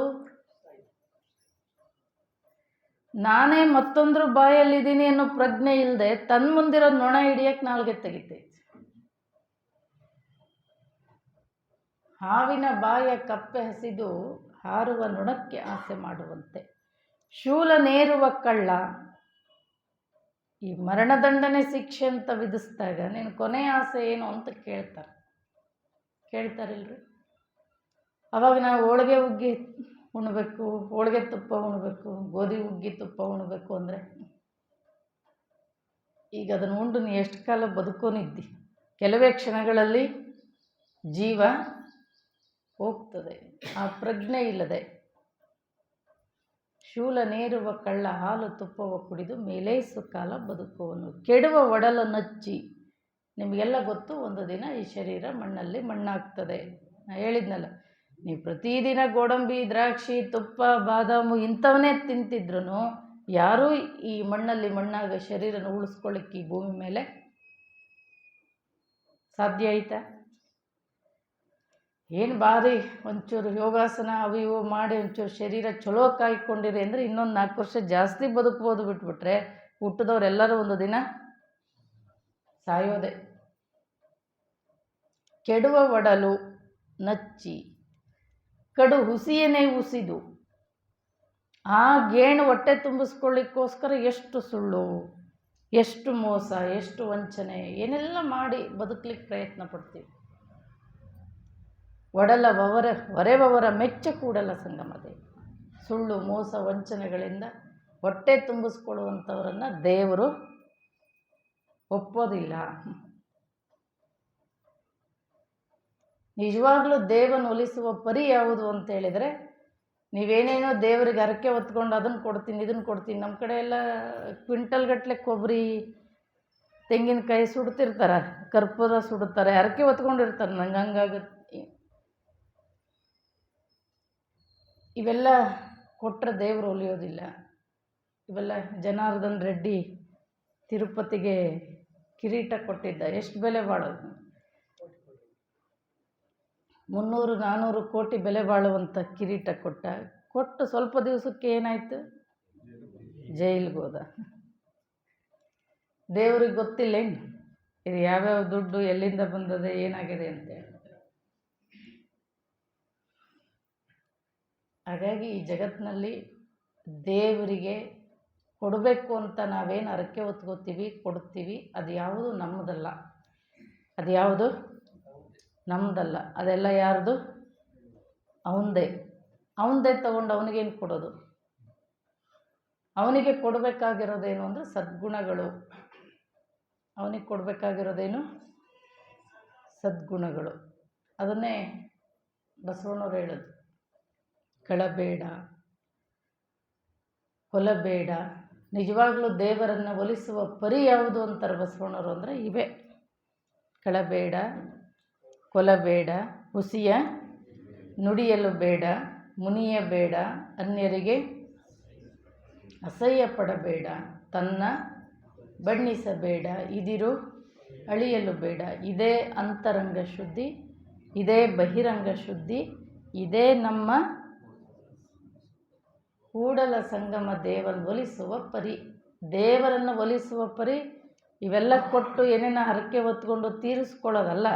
ನಮ್ಮಲ್ಲಿರ್ತಕ್ಕಂಥ ದುಷ್ಟುಗುಣಗಳನ್ನು, ಅವಗುಣಗಳನ್ನು ಬಿಡ್ತಕ್ಕಂಥದ್ದೇ ದೇವನೊಲಿಸುವ ಪರಿ. ಎಲ್ಲ ಒಂದೇ ಸರಿಗೆ ಬಿಟ್ಬಿಡ್ಬೇಕು ಅಂತೇನಿಲ್ಲ. ಒಂದೊಂದು ಸರಿ ಶ್ರಾವಣ ಮಾಸ ಬಂದಾಗ, ಅಥವಾ ಒಂದೊಂದು ಸರಿ ಪ್ರಾರ್ಥನೆ, ಅಥವಾ ಏನು ಬಸವ ಜ್ಯೋತಿ, ಒಂದೊಂದು ಸತಿ ಒಂದೊಂದು ಸಂಕಲ್ಪ ಮಾಡ್ಕೋಬೇಕು. ಏನಂತ? ನಾನು ನಿನಗೇನಾದ್ರು ಕೊಡ್ತೀನಿ ಅಂತಲ್ಲ, ನನ್ನಲ್ಲಿರೋ ದುಷ್ಟುಗುಣಗಳು ಇಂಥದ್ದು ಬಿಡ್ತೀನಿ ಅಂತ. ಇವತ್ತಿನಿಂದ ನಾನು ಕಳ್ತನ ಮಾಡೋದನ್ನು ಬಿಡ್ತೀನಿ. ಮತ್ತೊಂದು ಸರಿ ಶ್ರಾವಣ ಬಂದಾಗ ಇವತ್ತಿಂದ ನಾನು ಸುಳ್ಳು ಹೇಳೋದನ್ನು ಬಿಡ್ತೀನಿ. ಇನ್ನೊಂದು ಶ್ರಾವಣ ಬಂದಾಗ ಮೋಸ ವಂಚನೆ ಮಾಡೋದನ್ನು ಬಿಡ್ತೀನಿ. ಹಿಂಗೆ ಹರಕೆ ಹೊತ್ಕೋಬೇಕು ನಾವು. ಇವೇ ಕೂಡಲ ಸಂಗಮ ದೇವನೊಲಿಸುವ ಪರಿ. ಹಾಗಾಗಿ ಸದಾಚಾರ ಸದ್ಭಕ್ತಿ ಇಲ್ಲದವರ ನೊಲ್ಲನಯ್ಯ. ದೇವರದನ್ನು ನಮ್ಮ ಭಕ್ತಿಗಳೇ ಆಗಿರುತ್ತೆ ಅಂದರೆ, ಅವನೇನು ಕೊಟ್ಟಿದ್ದಾನೆ ಆ ಕೃತಜ್ಞತೆಗೋಸ್ಕರ ಭಕ್ತಿ ಸಲ್ಲಿಸೋದಕ್ಕಿಂತ ಹೆಚ್ಚಾಗಿ ನಮ್ಮ ಒಂದು ವ್ಯಾಪಾರಿ ಭಕ್ತಿ ಅಂತ ಬರ್ತವೆ. ಭಕ್ತಿಗಳಲ್ಲಿ ನಾನಾ ವಿಧ ಭಕ್ತಿಗಳು ಬರ್ತವೆ. ನಾವು ಸ್ನಾನ ಮಾಡಿ ದೇವ್ರ ಮುಂದೆ ಹೋಗ್ಬೇಕಾದ್ರೆ ಭಿಕ್ಷುಕರಾಗಿ ಹೋಗ್ಬಿಡ್ತೀವಿ. ದೇವ್ರ ಹತ್ರಕ್ಕೆ ಹೋಗ್ಬೇಕಾದ್ರೆ ಮೊದಲೇ ಲೀಸ್ಟ್ ರೆಡಿಯಾಗಿರುತ್ತೆ, ಏನೇನು ಕೇಳ್ಕೊಬೇಕು ಅವನ್ನ ಅಂತ. ಕೃತಜ್ಞತೆಯಿಂದ ಪೂಜೆ ಪ್ರಾರ್ಥನೆಯನ್ನು ಮಾಡೋದಿಲ್ಲ. ಅವನೇನು ಕೊಟ್ಟಿದ್ದಾನೆ ಆ ಕೃತಜ್ಞತೆಯಿಂದ ಮಾಡೋದಿಲ್ಲ. ನಾವು ಹರಕೆ ಹೊತ್ಕೊಂಡೇ ಹೋಗ್ತೀವಿ, ನನಗೆ ಅದನ್ನು ಕೊಡು, ಇದನ್ನು ಕೊಡು. ಮತ್ತು ಕೋಟಿಗಟ್ಟಲೆ ಇರ್ತದೆ ಬೇಡಿಕೆ, ಕಮ್ಮಿ ಇರಲ್ಲ.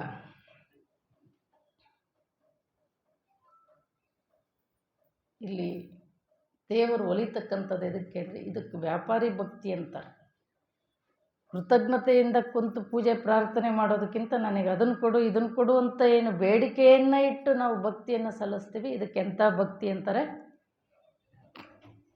ವ್ಯಾಪಾರಿ ಭಕ್ತಿ. ಮತ್ತೊಂದು ಭಕ್ತಿ ಭಯಭೀತ ಭಕ್ತಿ. ಈ ಏನೋ ಅತ್ತೆ ಮಾವ ಎಲ್ಲರೂ ಒಂದೇನೋ ನೇಮ ಹಾಕ್ಕೊಂಡು ಬಂದಿರ್ತಾರೆ, ಇವರಿಗೂ ಮಾಡೋ ಇಂಟ್ರೆಸ್ಟ್ ಏನಿರಲ್ಲ. ಇವತ್ತು ಜಗಲಿ ಮೇಲೆ ಅವೆಲ್ಲ ಏನು ಇಟ್ಟಿರ್ತಾರಲ್ಲ, ಬಿಟ್ಟರೆ ಏನಾಗ್ತದೋ ಅಂತ ಭಯದಿಂದ ಮಾಡ್ತಾರೆ. ಈ ಮನೆ ದೇವರಿಗೆ ಹೋಗೋದು ಅಥವಾ ವರ್ಷಕ್ಕೊಂದೇನೋ ಮಾಡೋದು, ಇವೇನು ಪದ್ಧತಿ ಇದಾವಲ್ಲ, ಅವು ಯಾವ ಆಸಕ್ತಿಯಿಂದ ಅಥವಾ ಆತನ ಮೇಲೆ ಭಕ್ತಿಯಿಂದ ಮಾಡೋದಕ್ಕಿಂತ ಹೆಚ್ಚಾಗಿ ಭಯದಿಂದ ಮಾಡೋದು. ಮಾಡದೇ ಇದ್ದರೆ ದೇವರು ಎಲ್ಲಿ ನನಗೆ ಶಾಪ ಕೊಟ್ಟುಬಿಡ್ತಾನೆ. ಅವನು ಶಾಪನೂ ಕೊಡೋದಿಲ್ಲ. ನಮ್ಮ ಒಂದು ಭಯಭೀತ ಭಕ್ತಿ ಅಂತಾರೆ ಇದಕ್ಕೆ. ಇಂಥ ಭಕ್ತಿಗೂ ದೇವರು ಒಲಿಯೋದಿಲ್ಲ. ವ್ಯಾಪಾರಿ ಭಕ್ತಿ ಮತ್ತೊಂದು, ಭಯಭೀತ ಭಕ್ತಿ ಮತ್ತೊಂದು, ಅಸೂಯ ಭಕ್ತಿ. ಆ ದೇವ್ರ ಭಕ್ತರ ಕಂಡ್ರೆ ಈ ದೇವ್ರಿಗೆ ಆಗಲ್ಲ, ಈ ದೇವ್ರ ಭಕ್ತರ ಕಂಡ್ರೆ. ಆಮೇಲೆ ದೇವ್ರ ಹತ್ರಕ್ಕೆ ಹೋಗ್ಬೇಕಾದ್ರೂ ಭಕ್ತಿ, ನನಗೇನಾದರೂ ಮುಕ್ತಿ ಕೊಡು ಇಂಥವನ್ನ ಕೇಳೋದಕ್ಕಿಂತ ಹೆಚ್ಚಾಗಿ ನಮ್ಮ ಕಡೆ ಕೆಲವರು ಭಕ್ತಿ ಮಾಡ್ತಾರೆ, ಅವ್ರ ಮನೆ ಹಾಳಾಗಲಿ, ಅವ್ರ ಮನೆ ಕೆಟ್ಟೋಗ್ಲಿ, ಅವ್ರ ಮನೆ ಸುಟ್ಟೋಗ್ಲಿ. ದೇವರೇ ಎದುರಿಗೆ ಪ್ರತ್ಯಕ್ಷ ಆದ್ರೂ ಒಂದೊಂದು ಸರಿ ನಮ್ಮ ಅಜ್ಞಾನಗಳು ಹೆಂಗಿರುತ್ತೆ ಅಂದರೆ, ಒಂದು ಸರಿ ಎದುರು ಬದ್ರು ಮನೆಯವ್ರಿಗೆ ಆಗ್ತಿರ್ಲಿಲ್ಲ. ಊರಲ್ಲೊಬ್ಬ ಯಾರೋ ಒಬ್ಬ ಅವಧೂತ, ಒಬ್ಬ ಸಾಧು ಬಂದಾನೆ ಅಂಥೇಳಿ ಆತ ನಾವೇನು ಕೇಳಿದ್ರು ವರ ಕೊಡ್ತಾನೆ. ಹೋಗಿ ಒಬ್ಬ ಕೇಳ್ದ, ನಾನು ಶ್ರೀಮಂತ ಆಗಬೇಕು. ಅವನು ಮಂತ್ರ ಹೇಳ್ಕೊಟ್ಟ ಸಾಧು, ನೀ ಇದನ್ನು ಕುತ್ಕೊಂಡು ತಪಸ್ಸು ಮಾಡು, ನಿನಗೆ ದೇವರು ಒಲಿತಾನೆ, ನೀನು ಕೇಳುವಂತೆ ಏನು ಬೇಕು ಅದನ್ನು. ಇವ ತಪಸ್ಸಿಗೆ ಕೂತ, ಎದುರು ಮನೆಯವನಿಗೆ ಗೊತ್ತಾಯ್ತು ಇವ ತಪಸ್ಸಿಗೆ ಕುಂತಿದ್ದ.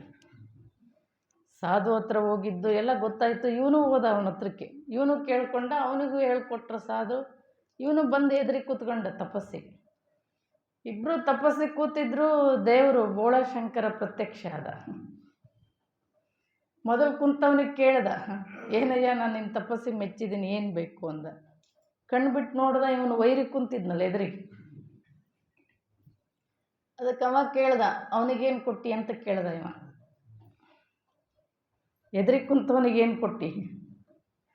ಅದಕ್ಕೆ ದೇವ್ರು ಹೇಳ್ದ, ನೀನು ಫಸ್ಟ್ ಕೂತಿ, ಅದಕ್ಕೆ ನಿನ್ನ ಹತ್ರಕ್ಕೆ ಬಂದೀನಿ, ಇನ್ನೂ ಅವನ ಹತ್ರಕ್ಕೆ ನಾನು ಹೋಗಿಲ್ಲ.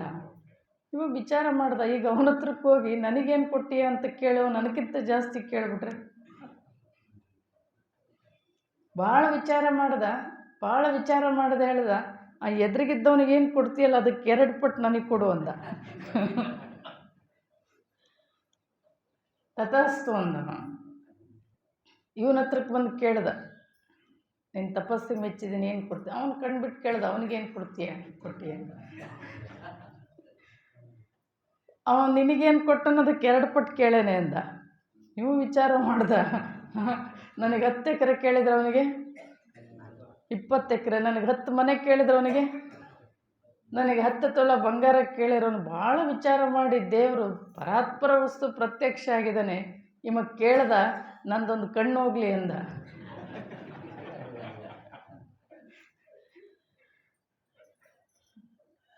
ನಂದು ಒಂದು ಕಣ್ಣು ಹೋದ್ರೆ ಒಂದು. ಇಂಥವ್ರು ನಾವು ಅಸೂಯ ಭಕ್ತಿ ಅಂತಾರೆ. ಏನಂತಾರೆ ಇದಕ್ಕೆ? ಅಸೂಯ ಭಕ್ತಿ. ದೇವರು ಎದಕ್ಕೆ ಒಲಿತಾನೆ ಅಂದರೆ ಪ್ರೀತಿಗೊಲಿತಾನೆ. ಒಲವಿಲ್ಲದ ಪೂಜೆ, ಸ್ನೇಹವಿಲ್ಲದ ಮಾಟ. ಆ ಪೂಜೆ, ಆ ಮಾಟ ಚಿತ್ರದ ರೂಹು ಕಾಣಿರಣ್ಣ, ಚಿತ್ರದ ಕಬ್ಬು ಕಾಣಿರಣ್ಣ. ಅಪ್ಪಿದಡೆ ಸುಖವಿಲ್ಲ, ಮೆಲಿದಡೆ ರುಚಿ ಇಲ್ಲ, ಕೂಡಲ ಸಂಗಮ ದೇವ ನಿಜವಿಲ್ಲದವನ ಭಕ್ತಿ. ಒಲವಿಲ್ಲದ ಪೂಜೆ, ಸ್ನೇಹವಿಲ್ಲದ ಮಾಟ ಅಂದರೆ ದೇವರಲ್ಲಿ ಪ್ರೀತಿ, ವಿಶ್ವಾಸ, ನಂಬಿಕೆ, ಶರಣಾಗತೆ, ಆತನಲ್ಲಿ ಏಕಾಗ್ರತೆ ಇವುಗಳು ಇಲ್ಲದೇ ಇರತಕ್ಕಂಥ ಪೂಜೆ ಹೇಗೆ ಅಂದರೆ ಅದು ಚಿತ್ರದ ರೂಹು ಕಾಣಿರಣ್ಣ, ಚಿತ್ರದ ಕಬ್ಬು ಕಾಣಿರಣ್ಣ. ಚಿತ್ರ ಬಿಡಿಸೋನು ಏನು ಮಾಡ್ತಾನೆ, ಒಂದು ಹಾಳೆ ಮೇಲೆ ಒಂದು ಸುಂದರವಾದ ಕಬ್ಬಿನ ಚಿತ್ರ ಬಿಡಿಸ್ತಾನೆ. ಆ ಕಬ್ಬಿನ ಚಿತ್ರ ಯಾಕೆ ಕಾಣುತ್ತೆ ಅಂದರೆ ಜೀವಂತವಾಗಿ ಕಬ್ಬು ಕಂಡಂಗೆ ಕಾಣುತ್ತೆ. ಅವನು ಬಿಡಿಸಿರೋ ಚಿತ್ರ ಜೀವಂತವಾಗಿ ಕಬ್ಬು ಕಂಡಂಗೆ ಕಾಣುತ್ತೆ. ಅರೆ ಕಬ್ಬಿದ್ದಂಗಿದೆ ಅಂತೇಳಿ ನಾವು ಆಳೆ ಮೇಲಿನ ಕಬ್ಬಿನ ಚಿತ್ರ ತಿಂದರೆ ನಮಗೆ ಕಬ್ಬಿನ ರುಚಿ ಬರಲಿಕ್ಕೆ ಸಾಧ್ಯ ಏನು? ಬರ್ತದೇನ್ರಿ? ಇಲ್ಲ. ಈ ಬಟ್ಟೆ ಅಂಗಡಿಗಳಲ್ಲಿ ಚಲೋ ಗೊಂಬೆ ಮಾಡಿ ನಿಲ್ಲಿಸಿರ್ತೀರಿ, ಅವಕ್ಕೆ ಒಳ್ಳೊಳ್ಳೆ ಬಟ್ಟೆಗಳನ್ನು ಹಾಕ್ಕೊಂಡಿರ್ತೀವಿ. ಒಬ್ಬ ಹುಡುಗ ಬಂದು ನೀನು ಭಾಳ ಚಂದ ಕಾಣ್ತಿ ಅಂತೇಳಿ ಹೋಗಿ ಆ ಗೊಂಬೆನ ಅಪ್ಕೊಂಡ್ರೆ ಸುಖ ಸಿಗಕ್ಕೆ ಸಾಧ್ಯ ಏನು ಅವನಿಗೆ? ಒಲವಿಲ್ಲದ ಪೂಜೆ, ಸ್ನೇಹವಿಲ್ಲದ ಮಾಟ. ಆ ಪೂಜೆ, ಆ ಮಾಟ ಹೇಗೆ ಅಂದರೆ ಅದು ಚಿತ್ರದ ರೂಹು, ಚಿತ್ರದ ಕಬ್ಬು. ಅಪ್ಪಿದಡೆ ಸುಖವಿಲ್ಲ, ಮೆಲಿದಡೆ ರುಚಿ ಇಲ್ಲ. ಆ ಗೊಂಬೆ ಅಪ್ಕೊಂಡ್ರೆ ಯಾವ ಸುಖನೂ ಸಿಗ್ಲಿಕ್ಕೆ ಸಾಧ್ಯ ಇಲ್ಲ. ಆ ಆಳೆ ಮೇಲಿನ ಕಬ್ಬಿನ ಚಿತ್ರ ತಿಂದರೆ ಯಾವ ರುಚಿನೂ ನಿಮಗೆ ಸಿಗಲಿಕ್ಕೆ ಸಾಧ್ಯ ಇಲ್ಲ. ಹಾಗೆ ನಿಜವಿಲ್ಲದವನ ಭಕ್ತಿ ಹೇಗೆ, ಅವನಲ್ಲಿ ಶ್ರದ್ಧೆ, ನಂಬಿಕೆ, ವಿಶ್ವಾಸಗಳು, ಪ್ರೀತಿ ಇಲ್ಲದೆ ಇರತಕ್ಕಂಥ ಭಕ್ತಿ ಹೇಗೆ ಅಂದರೆ ಆ ಚಿತ್ರದಾಗಿರೋ ಕಬ್ಬು ತಿಂದಂಗೆ ಆಗ್ತದೆ, ಬಟ್ಟೆ ಅಂಗಡಿಯಲ್ಲಿರೋ ಗೊಂಬೆನ ಅಪ್ಕೊಂಡಂಗೆ ಆಗ್ತದೆ. ಅದರಿಂದ ಏನೂ ಪ್ರಯೋಜನ ಇಲ್ಲ. ಹಾಗಾಗಿ ದೇವರನ್ನು ಪೂಜೆ, ಪ್ರಾರ್ಥನೆ ಮಾಡಬೇಕಾದ್ರೆ ಇಂಥ ವ್ಯಾಪಾರಿ ಭಕ್ತಿನೋ ಅಥವಾ ಭಯಭೀತ ಭಕ್ತಿನೋ ಅಥವಾ ಈ ಅಸೂಯ ಭಕ್ತಿ, ಇಂಥ ಭಕ್ತಿಗಳಿಗೆ ದೇವರು ಒಲಿಯೋದಿಲ್ಲ. ಆತನಲ್ಲಿ ಸ್ನೇಹ ಇರಬೇಕಂತೆ, ಆತನಲ್ಲಿ ಪ್ರೀತಿ ಇರಬೇಕಂತೆ, ಆತನಲ್ಲಿ ವಿಶ್ವಾಸ ಇರಬೇಕಂತೆ, ಆತನಲ್ಲಿ ನಂಬಿಕೆ ಇರಬೇಕಂತೆ. ಅದು ಒಂಥರ ಸ್ನೇಹ ಸಂಬಂಧ ಹೇಗಿರುತ್ತೆ ಅಂದರೆ ಒಂದೊಂದು ಸರಿ ನಮ್ಮ ತಂದೆ ತಾಯಿಗೆ ಹೇಳ್ಕೊಳ್ಳಾರದ್ದನ್ನು ಸ್ನೇಹಿತರ ಮುಂದೆ ಹೇಳ್ಕೊಂಡಿರ್ತೀವಿ. ಅಂಥ ಒಂದು ಪ್ರೀತಿ, ವಿಶ್ವಾಸ, ಆ ಪ್ರೀತಿಗೆ ದೇವರು ಒಲಿತಾನೆ ವಿನಃ ಇಂಥ ಯಾವುದೇ ರೀತಿಯ ಆಡಂಬರದ ಭಕ್ತಿಗಳಿಗೆ ದೇವರು ಒಲಿಯೋದಿಲ್ಲ ಅಂತ. ಭಕ್ತಿಗಳಲ್ಲಿ ನಾನಾ ವಿಧ ಭಕ್ತಿಗಳನ್ನು ಹೇಳ್ತಾ ಬರ್ತಾರೆ. ಇನ್ನೊಂದು ಮರ್ಕಟ ಶರಣಾಗತಿ, ಮಾರ್ಜಾಲ ಶರಣಾಗತಿ ಅಂತ ಹೇಳ್ತಾರೆ ಭಕ್ತಿ ಹೇಳುವಾಗ. ಮರ್ಕಟ ಅಂದರೆ ಮಂಗ, ಕೋತಿ. ಮಾರ್ಜಾಲ ಅಂದರೆ ಬೆಕ್ಕು. ಬೆಕ್ಕಿನ ಶರಣಾಗತಿ, ಮಂಗನ ಶರಣಾಗತಿ. ಬೆಕ್ಕಿನ ಶರಣಾಗತಿ ಅಂದರೆ ಬೆಕ್ಕು ಮರಿ ಹಾಕಿರುತ್ತೆ. ಆ ಮರಿ ಏನು ಮಾಡುತ್ತದೆ, ಪೂರ ತಾಯಿ ಮೇಲೆ ವಿಶ್ವಾಸ ಇಟ್ಟಿರುತ್ತೆ. ನೀನು ಕೊಲ್ತೀಯೋ ಕಾಯ್ತೀಯೋ ಗೊತ್ತಿಲ್ಲ, ನಾನು ನಿನ್ನನ್ನು ನಂಬಿದ್ದೀನಿ. ಅದು ಕಣ್ಣು ಮುಚ್ಕೊಂಡು ಒಂದು ಕಡೆ ಇರ್ತದೆ. ಅದನ್ನು ಸಾಕ್ಲಿಕ್ಕೆ ಸಲುವಾಗಿ ಇದೇನು ಮಾಡುತ್ತೆ, ಅದಕ್ಕೆ ಯಾವುದು ಒಳ್ಳೆ ಜಾಗ ಅನ್ನಿಸ್ತದೆ ಆ ಜಾಗಗಳಿಗೆ ಇದೇ ಎತ್ಕೊಂಡು ಹೋಗೋದು, ಇಡೋದು, ಸಾಕೋದು, ಸಲುವುದು ಮಾಡುತ್ತದೆ. ಹೌದಾ? ಮಂಗನ ಶರಣಾಗತಿ ಹಂಗಲ್ಲ. ಮಂಗ ಮರಿ ತಾನೇ ತನ್ನ ತಾಯಿಯನ್ನು ಅಂಟ್ಕೊಂಡಿರ್ತದೆ. ಅಕಸ್ಮಾತ್ ಆ ಎಲ್ಲ ಜವಾಬ್ದಾರಿ ಯಾರ ಮೇಲೆ ಇರುತ್ತದು? ಮರಿ ಮೇಲೆ ಇರ್ತದೆ. ಅದೇನಾದ್ರು ಕೈ ಬಿಟ್ಟರೆ ಜೀವ ಹೋಗ್ತದೆ. ಇಲ್ಲಿ ಬೆಕ್ಕಿನ ಶರಣಾಗತಿ, ತಾಯಿನೇ ಎಲ್ಲ ಜವಾಬ್ದಾರಿ. ಹಾಗೆ ನಮ್ಮ ಭಕ್ತಿ ಹೇಗಿರ್ಬೇಕಂದ್ರೆ ಮಾರ್ಜಾಲ ಶರಣಾಗತಿ ಇರ್ಬೇಕಂತ. ನಾನು ನಿನ್ನನ್ನು ನಂಬಿದ್ದೀನಿ, ಕೊಲ್ಲು ಕಾಯಿ ನಿನಗೆ ಬಿಟ್ಟಿದ್ದು, ನಾನು ನಿನ್ನನ್ನು ಒಲಿಸ್ಕೊಂಡೇ ತೀರ್ತೀನಿ ಅನ್ನೋ ಭಕ್ತಿ ಅಲ್ಲ. ನೀವು ಒಲಿತೀಯೋ ಬಿಡ್ತೀಯೋ ಗೊತ್ತಿಲ್ಲ, ನಾನು ನಿನ್ನನ್ನು. ಅಕ್ಕ ಮಹಾದೇವಿ ಹೇಳ್ತಾಳೆ, ಅಯ್ಯ ನೀ ಕೇಳಿದಡೆ ಕೇಳು, ಕೇಳದಿದ್ದಡೆ ಮಾಡು, ನಾನಿನ್ನ ಆಡಿದೆನಲ್ಲದೆ ಸೈರಿಸಲಾರೆನಯ್ಯ. ಅಯ್ಯ ನೀ ಮೆಚ್ಚಿದಡೆ ಮೆಚ್ಚು, ಮೆಚ್ಚದಿದ್ದಡೆ ಮಾಡು. ನೀ ಏನು ಬೇಕಾದ್ರು ಹಾಲಲ್ಲದ್ದು ನೀರಲ್ಲದ್ದು, ಎನ್ನ ವಾಮಕ್ಷೇಮ ನಿಮ್ಮದು, ಎನ್ನ ಹಾನಿ ವೃದ್ಧಿ ನಿಮ್ಮದು, ಎನ್ನ ಮಾನ ಅಪಮಾನ ನಿಮ್ಮದು. ಬಳ್ಳಿಗೆ ಕಾಯಿ ದಿಮ್ಮಿತ್ತೆ ಕೂಡಲ ಸಂಗಮ ದೇವ. ನೀ ಏನು ಮಾಡ್ತಿ ಗೊತ್ತಿಲ್ಲ, ನಾನು ನಿನ್ನ ನಂಬಿದ್ದೀನಿ, ಎಲ್ಲ ನಿನಗೇ ಬಿಟ್ಟಿದ್ದು. ಆ ಭಕ್ತಿ ಇರಬೇಕೆ ವಿನಃ ನಾನು ನಿನ್ನನ್ನು ಒಲಿಸ್ಕೊಂಡೇ ತಿರ್ತೀನಿ, ನಾನೇ ನಿನ್ನನ್ನು ಬಿಡೋದಿಲ್ಲ ಅನ್ನೋ ಭಕ್ತಿ ಇರಬಾರ್ದು. ಅದು ಪರಾತ್ಪರ ವಸ್ತು. ಒಂದಿಷ್ಟು ಇಷ್ಟೇ ಎದ್ದ ತಕ್ಷಣ ಬಸವಣ್ಣವ್ರು ಹೇಳ್ತಾರೆ, ಅಷ್ಟವಿಧಾರ್ಚನೆ ಷೋಡಶೋಪಚಾರವ ಮಾಡುವುದು. ನಿಮಗೇನೇನು ಮಾಡ್ಬೇಕನ್ಸುತ್ತಲ್ಲ ನಿಮ್ಮ ಭಕ್ತಿ, ಅದನ್ನು ಮಾಡಿರಿ. ಮಾಡಿದ ಪೂಜೆಯ ನೋಡುವುದು. ಶಿವಯೋಗ ಏನು ಮಾಡ್ತಿರಲ್ಲ, ಕಣ್ಣನ್ನು ಪೂರ ಮುಚ್ಚಬಾರ್ದು, ಪೂರ ತೆಗಿಬಾರ್ದು. ಅರೆ ತೆರೆದ ಕಣ್ಣು, ಅನಿಮಿಷೇನ ನೇತ್ರ ಅಂತ ಕರೀತಾರೆ. ಆ ನೇತ್ರದಿಂದ ಒಂದಿಷ್ಟು ನಿಮ್ಮ ಪೂಜೆ ಪ್ರಾರ್ಥನೆಗಳೆಲ್ಲ ಆದಮೇಲೆ ಲಿಂಗ ಫ್ರೀ ಇರಬೇಕು. ಲಿಂಗನೆಲ್ಲ ಪತ್ರೆ ಹೂಗಳಿಂದ ಮುಚ್ಚಿರಬಾರ್ದು, ಲಿಂಗ ಕಾಣಬೇಕು. ಈ ಭಾಳ ಜನ ನಾವು ಮನೆಗೆ ಹೋದಾಗ ಅವ್ರ ಲಿಂಗಗಳೆಲ್ಲ ಏನು ಮೇಲೆ ಒಳಪೇ ಇಲ್ಲ. ಅದು ನಮ್ಮದೊಂದು ಶಿವಯೋಗದ ಒಂದು ಇದಿದೆ, ಹಿಂದೆ ಬಲಭುಜದ ಹಿಂದೆ ಒಂದು ದೀಪ ಇರಬೇಕು, ದೀಪದ ಬೆಳಕು ಲಿಂಗದಲ್ಲಿ ಕಾಣಬೇಕು, ಆ ಬೆಳಕನ್ನು ಅರೆತರದ ದೃಷ್ಟಿಯಿಂದ ನೋಡಬೇಕು. ಅದನ್ನು ನೋಡ್ತಾ ನೋಡ್ತಾ ಪ್ರಭುದೇವರು ಒಂದು ಕಡೆ ಬರೀತಾರೆ, ಪ್ರಾಣಲಿಂಗದ ಪ್ರಸನ್ನ ಮುಖವ ಪರಿಣಾಮಿಸಲು ಸುಗಮ ಕರತೇಜವೆಂಬ ದರ್ಪಣವು ಹಿಡಿದಿಪ್ಪರು ನೋಡ. ಪ್ರಾಣಲಿಂಗದ ಪ್ರಸನ್ನ ಮುಖವ ಪರಿಣಾಮಿಸಲು ಶುಭ ಕರತೇಜವೆಂಬ ದರ್ಪಣ ಅಂತ ಕರೀತಾರೆ. ಅಂದರೆ ಈಗ ನೀವು ಕನ್ನಡಿ ನೋಡ್ತೀರಿ, ಕನ್ನಡಿ ನೋಡೋ ಉದ್ದೇಶ ಏನು? ಕನ್ನಡಿ ನೋಡೋ ಉದ್ದೇಶ ನಮ್ಮನ್ನು ನಾವು ನೋಡ್ಕೋಬೇಕು ಅಂತ. ನೀವು ಕನ್ನಡಿ ನೋಡಬೇಕು ಅಂತ ನೋಡ್ತಿರೋ, ನಮ್ಮನ್ನು ನೋಡ್ಕೋಬೇಕು ಅಂತ ನೋಡ್ತಿರೋ? ಕನ್ನಡಿ ನೋಡೋ ಉದ್ದೇಶ ಕನ್ನಡಿ ನೋಡಬೇಕು ಅಂತಲ್ಲ, ನನ್ನನ್ನು ಅದರೊಳಗೆ ನೋಡ್ಕೋಬೇಕು ಅಂತ. ಹಂಗೆ ಲಿಂಗ ನೋಡೋ ಉದ್ದೇಶ ಅದು ಒಂದು ದರ್ಪಣ. ಅದನ್ನು ನೋಡೋ ಉದ್ದೇಶ ನನ್ನ ಆತ್ಮ ಸಾಕ್ಷಾತ್ಕಾರ, ನನ್ನ ಪ್ರಾಣಲಿಂಗದ ಪ್ರಸನ್ನ ಮುಖವ ಪರಿಣಾಮಿಸಲು ಸುಗ ಕರತೇಜವೆಂಬ ದರ್ಪಣ. ಒಬ್ಬ ಹೆಣ್ಮಗಳು ಕನ್ನಡಿ ಮುಂದೆ ನಿಂತ್ಕೊಂಡು ನಮ್ಮನ್ನು ನೋಡ್ಕೊತ ತಿದ್ಕೊತ ತೀಡ್ಕೊತ ನಾನು ಎಷ್ಟೊತ್ತು ನಿಂತಿದ್ದೀನಿ ಕನ್ನಡಿ ಮುಂದೆ ಅನ್ನೋದನ್ನು ಮೈ ಮರ್ತಿರ್ತಾಳಲ್ಲ. ಹಾಗೆ ನಾವು ಲಿಂಗ ನೋಡ್ತಾ ನೋಡ್ತಾ ಮೈ ಮರಿಬೇಕಂತ. ನನ್ನ ಎದುರಿಗೆ ಲಿಂಗ ಇದೆ, ನಾನು ನೋಡ್ತಿದ್ದೀನಿ, ನೋಡ್ಕೊತಾ ಇದ್ದೀನಿ, ಆ ಮೈ ಮರೆತು ನೋಡ್ತಕ್ಕಂಥದ್ದು, ಸಮರಸ ಆಗ್ತಕ್ಕಂಥದ್ದು. ಅದರಲ್ಲಿ ಮಾಡಿದ ಪೂಜೆಯ ನೋಡುವುದು,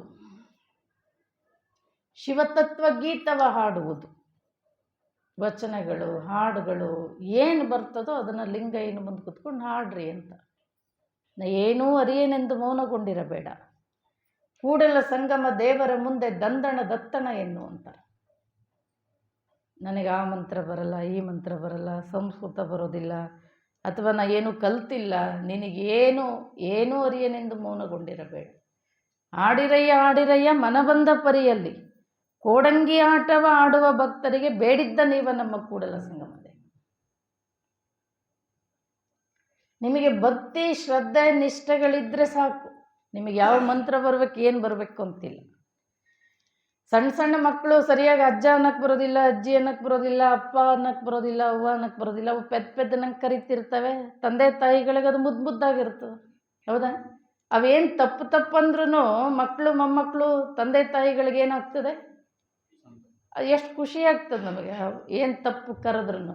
ಹಂಗೆ ಆ ಪರಮಾತ್ಮ ಅಂತಕ್ಕಂಥ ತಾಯಿಗೆ ನಾವು ಪೆದ್ದನಂಗೆ ಕರೆದ್ರೂ ಅವನಿಗೆ ಮುದ್ದಾಗೇ ಇರ್ತದೆ, ನಿಮ್ಮಲ್ಲಿ ಭಕ್ತಿ ಇತ್ತು ಅಂದರೆ.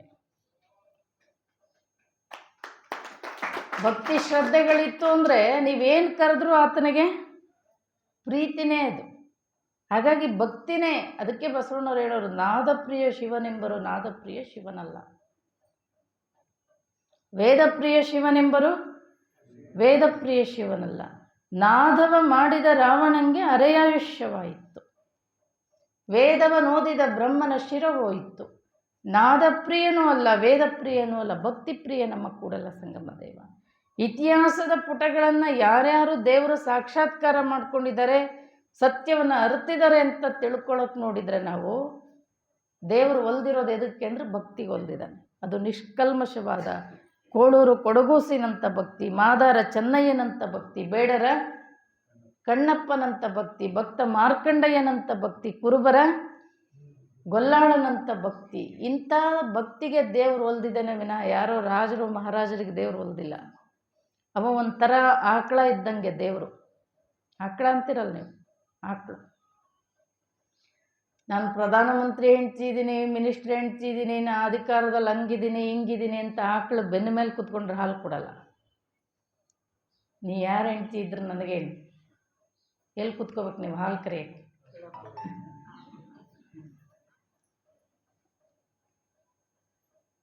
ಕಾಲು ಕೆಳಗೆ ಕೂತ್ಕೊಂಡು ಹಾಲು ಕರಿಬೇಕು. ನೀ ಯಾರು ಹೆಂಡ್ತಿ, ನಿಮ್ಮ ಮೇಲು ಕೀಳು, ನೀ ಶ್ರೇಷ್ಠ ಜಾತಿ ಕನಿಷ್ಠ ಸಂಬಂಧ ಇಲ್ಲ. ಅದು ಕಾಲು ಕೆಳಗೆ ಕುಂತ್ರೆ ಹಾಲು ಕೊಡೋದು. ದೇವರು ಹಂಗೆ ಅವ. ಯಾರಲ್ಲಿ ಭಕ್ತಿ ಶ್ರದ್ಧೆ, ಅವ ಮೇಲ್ಜಾತಿ ಕೆಳಜಾತಿ ಕೀಳು ಮೇಲು ಹೆಣ್ಣು ಗಂಡು ಶ್ರೀಮಂತ ಬಡವ ಸಂಬಂಧ ಇಲ್ಲ.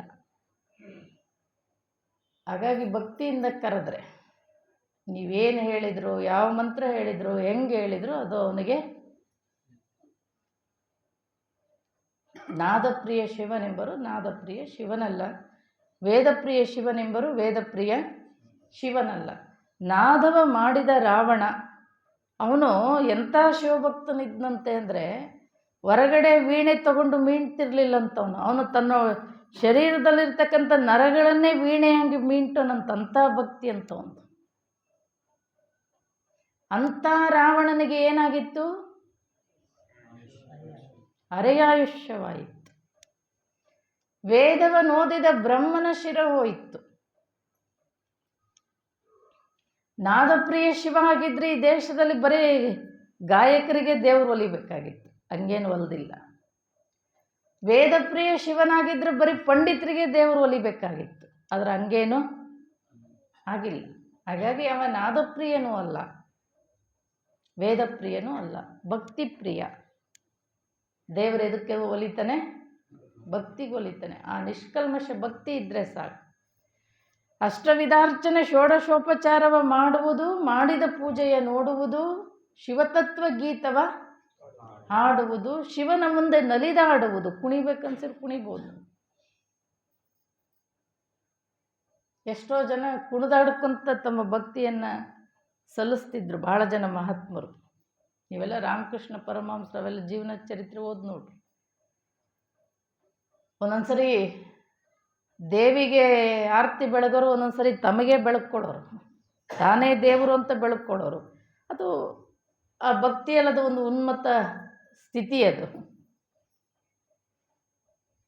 ಶಿವನ ಮುಂದೆ ನಲಿದಾಡುವುದು, ಭಕ್ತಿ ಸಂಭಾಷಣೆಯ ಮಾಡುವುದು. ಯಾರ್ಯಾರ್ದೋ ಮುಂದೆ ನಿಮ್ಮ ಕಷ್ಟ ಸುಖ ಹೇಳ್ಕೊಬೇಡ್ರಿ. ಯಾರ ಹತ್ರ ಹೇಳ್ಕೊರಿ? ಲಿಂಗಯ್ಯನ ಮುಂದೆ ಹೇಳ್ಕೊಳ್ರಿ. ಯಾರ್ದಾರ ಮುಂದೆ ಹೇಳಿದರೆ ಮತ್ತೊಂಚೂರು ಮತ್ಸರ ಪಡ್ತಾರೆ ಅವರು. ಅದರ ಲಿಂಗಯ್ಯನ ಮುಂದೆ ಹೇಳಿದರೆ ನಿಮಗೆ ಏನು ಹೇಳ್ಬೇಕನ್ಸುತ್ತಲ್ಲ ಹೇಳ್ರಿ. ನೀವು ಯಾವುದೇ ಕೆಲಸ ಕಾರ್ಯಗಳಿಗೆ ಹೋಗ್ಬೇಕಾದ್ರೆ ಹೇಳೋಗ್ರಿ. ಯಾರಿಗೆ? ಲಿಂಗಯ್ಯನಿಗೆ. ಸುಪ್ರಭಾತ ಸಮಯದಲ್ಲಿ ಅರ್ತಿಯಲ್ಲಿ ಲಿಂಗವನ್ನೆನೆದಡೆ ತಪ್ಪು ಅಪಮೃತ್ಯು ಕಾಲಕರ್ಮಗಳಯ್ಯ. ನೀವು ನಾ ಇಂಥ ಕೆಲಸಕ್ಕೆ ಹೊರಟಿನಿ, ನೀನು ಯಶಸ್ಸನ್ನು ಕೊಡು ಅಂತೇಳಿದರೆ ಎಲ್ಲ ಜವಾಬ್ದಾರಿ ದೇವ್ರ ಮೇಲೆ ಇರ್ತದೆ. ಒಬ್ಬ ಮಗ ಅಪ್ಪ ನಾನು ಹೋಗ್ತಾ ಇದ್ದೀನಿ, ಅವ್ವನ ಹೋಗ್ತಾ ಇದ್ದೀನಿ ಅಂತ ಹೊರಗಡೆ ಹೋದಾಗ ಏನಾರ ಅನಾಹುತ ಆದ್ರೆ ತಂದೆ ತಾಯಿಗೆ ಜವಾಬ್ದಾರಿ ಇರ್ತದೆ. ಅವನ್ನ ಹೇಳ್ದೆ ಕೇಳ್ದೆ ಹೋಗಿ ಏನಾರ ಅನಾಹುತ ಆದ್ರೆ ನೀವು ಹೋಗಿ ಅನುಭವಿಸು. ಹಂಗೆ ದೇವ್ರ ಮೇಲೆ ವಿಶ್ವಾಸ ಇಟ್ಟು ಹೇಳಿ ಕೇಳಿ ಹೋದರೆ ಅವನು ಹೆಂಗೆ ಕಾಪಾಡ್ತಾನಂತೆ ದೇವರು ನಮಗೆ. ಅವನ ಮೇಲೆ ಏನಾದ್ರು ನೀವು ನಂಬಿಕೆ ಇಟ್ಟಿದ್ರಿ ಅಂದರೆ, ವಿಶ್ವಾಸ ಇಟ್ಟಿದ್ರಿ ಅಂದರೆ, ಬಸವಣ್ಣರೇ ಬರೀತಾರೆ ಅವ್ರ ವಚನದಲ್ಲಿ, ಹಾವು ಕಿಚ್ಚು ಮುಟ್ಟಿ ಶಿಶುವೆಂದು ಹೆತ್ತ ತಾಯಿ ಮಗನ ಬೆಂಬತ್ತಿ ಬಪ್ಪಂತೆ, ಬಪ್ಪೇಯ್ಯ ನೀನು ಇಪ್ಪೇಯ್ಯ ಕೂಡಲ ಸಂಗಮ ದೇವ ಅಂತಾರೆ. ಹಾವು ಕಿಚ್ಚು ಮುಟ್ಟಿ ಶಿಶುವೆಂದು ಅಂದರೆ ಸಣ್ಣ ಮಗು, ಇನ್ನೂ ತಿಳುವಳಿಕೆ ಇಲ್ಲದೆ ಇರ್ತಕ್ಕಂಥ ಮಗು, ತಾಯಿ ಯಾವಾಗಲೂ ರಕ್ಷಣೆ ಮಾಡ್ತಿರ್ತಾಳೆ. ನನ್ನ ಮಗು ಎಲ್ಲಿ ಹುಳ ಉಪ್ಪಡಿ ಮುಟ್ಬಿಟ್ಟದೋ, ಎಲ್ಲಿ ಬೆಂಕಿಯಲ್ಲಿ ಕೈ ಇಟ್ಬಿಟ್ಟದೋ, ಎಲ್ಲಿ ಏನಾದರೂ ಅನಾಹುತ ಮಾಡ್ಕೊಂಬಿಟ್ಟದೋ ಅಂತ ಯಾವಾಗಲೂ ಆಕೆ ಜಾಗೃತಿಯಿಂದ ಆ ಮಗುವನ್ನು ಯಾಕೆ ಕಾಯ್ತಾಳೆ? ನೀವು ಅವನನ್ನು ನಂಬಿದ್ರಿ ಅಂದರೆ ಅವನು ನಮ್ಮನ್ನು ಹಂಗೆ ಕಾಯ್ತಾನಂತೆ. ಹಾವು ಕಿಚ್ಚು ಮುಟ್ಟಿಯ ಶಿಶುವೆಂದು ಎತ್ತ ತಾಯಿ ಮಗನ ಬೆಂಬತ್ತಿ ಬಪ್ಪಂತೆ, ಬಪ್ಪೇಯ್ಯ ನೀನು ಇಪ್ಪೇಯ್ಯ ಕೂಡಲ ಸಂಗಮ ದೇವ. ಆದರೆ ನಮಗೇನಿಲ್ಲ ಅಂದರೆ ಅವನ ಮೇಲೆ ವಿಶ್ವಾಸ ಇಲ್ಲ, ಅವನ ಮೇಲೆ ನಂಬಿಕೆ ಇಲ್ಲ. ಅವನನ್ನು ನಾವು ನಂಬದೇ ಇದ್ದರೆ ಅವನು ನಮ್ಮನ್ನು ನಂಬಲ್ಲ. ನಂಬಿಕೆಯ ಕಾರಣವು ಸಾಂಬನ್ ಒಲಿಯುವುದಕ್ಕೆ. ನಂಬರು ನಚ್ಚರು ಬರಿದೇ ಕರೆವರು. ದೇವರ ಮೇಲೆ ನಂಬಿಕೆನೂ ಇಲ್ಲ, ವಿಶ್ವಾಸನೂ ಇಲ್ಲ. ಸುಮ್ಮನೆ ಯಾಂತ್ರಿಕವಾಗಿ ಪೂಜೆ ಮಾಡ್ತೀವಿ. ದಿನ ನಾವು ಲಿಂಗಾಯತರಂತೆ, ಎದೆ ಮೇಲೆ ಕಟ್ಟ್ಯಾರಂತೆ, ಪೂಜೆ ಮಾಡಬೇಕಂತೆ ಅಂತ ಮಾಡೋದು. ಜಗಲಿ ಮೇಲೆ ಇಟ್ಟಾರಂತೆ, ನಮ್ಮ ಅತ್ತೆ ಮಾವ ಮಾಡ್ಕೊಂಬಂದಾರಂತೆ, ಬಿಟ್ಟರೆ ಏನಾಗ್ತದೋ ಮಾಡಬೇಕು ಅಂತ ಮಾಡೋದು. ಅಲ್ಲೂ ವಿಶ್ವಾಸ ಇಲ್ಲ ಅದ್ರ ಮೇಲೂ. ನಂಬರು ನಚ್ಚರು ಬರಿದೇ ಕರೆವರು, ನಂಬಲರೀರಿ ಲೋಕದ ಮನುಜರು. ನಂಬಿ ಕರೆದಡೆ ಓ ಎನ್ನನೇ ಶಿವನು. ವಿಶ್ವಾಸದಿಂದ ಹೇಳ್ತಾರೆ ಬಸವಣ್ಣವರು. ಕರೆದು ನೋಡ್ರಿ ನೀವು ನಂಬಿ, ಓ ಎನ್ನನೇ ಶಿವನು. ನಂಬದೆ ನಚ್ಚದೆ ಬರಿದೇ ಕರೆವನ, ಕೊಂಬ ಮೆಟ್ಟಿ ಕೂಗೆಂದ ಕೂಡಲ ಸಂಗಮದೆ. ಅಂಥವ್ರಿಗೆ ದೇವರು ಒಲಿಲಿಕ್ಕೆ ಸಾಧ್ಯ ಇಲ್ಲ. ನಮ್ಮನ್ನು ಹೇಳಿದ್ನಲ್ಲ, DVG ಒಂದು ಮಾತು ಹೇಳ್ತಾರೆ, ನಂಬಿದನು ಪ್ರಹ್ಲಾದ, ನಂಬದಿದ್ದನು ಹಿರಣ್ಯಕಶಿಪು. ನಂಬಿಯೂ ನಂಬದ ಇಬ್ಬಂದಿ ನೀನು ಅಂತಾರೆ. ಪ್ರಹ್ಲಾದ ಪೂರ ದೇವರನ್ನ ನಂಬದ, ಅದಕ್ಕೂ ದೇವರವನಿಗೆ ಸಾಕ್ಷಾತ್ಕಾರ ಆದ. ಹಿರಣ್ಯಕಶಿಪು ಪೂರ ನಂಬಲಿಲ್ಲ, ಅದಕ್ಕೂ ಅವನಿಗೆ ಸಾಕ್ಷಾತ್ಕಾರ ಆದ. ನಮಗೆ ನಿಮಗೆ ಯಾಕಾಗಿಲ್ಲ? ಆ ಕಡೆಗೂ ಇಲ್ಲ, ಈ ಕಡೆಗೂ ಇಲ್ಲ. ನಂಬಿಯೂ ನಂಬದ ಇಬ್ಬಂದಿ ನೀನು. ನಂಬಿಕೆಯೇ ಕಾರಣ. ನಂಬಿಕೆ ಬಹಳ ಮುಖ್ಯವಾಗಿ ಬೇಕಾಗಿರ್ತಕ್ಕಂಥದ್ದು.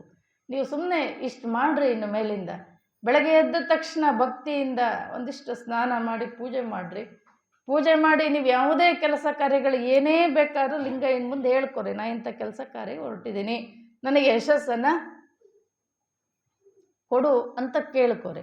ಮತ್ತು ನೀವು ದೇವರನ್ನು ಪೂಜೆ ಮಾಡಿ, ದೇವರಿಗಿಂತ ದೊಡ್ಡದು ಯಾವುದೂ ಇಲ್ಲ ಈ ಜಗತ್ತಿನಲ್ಲಿ.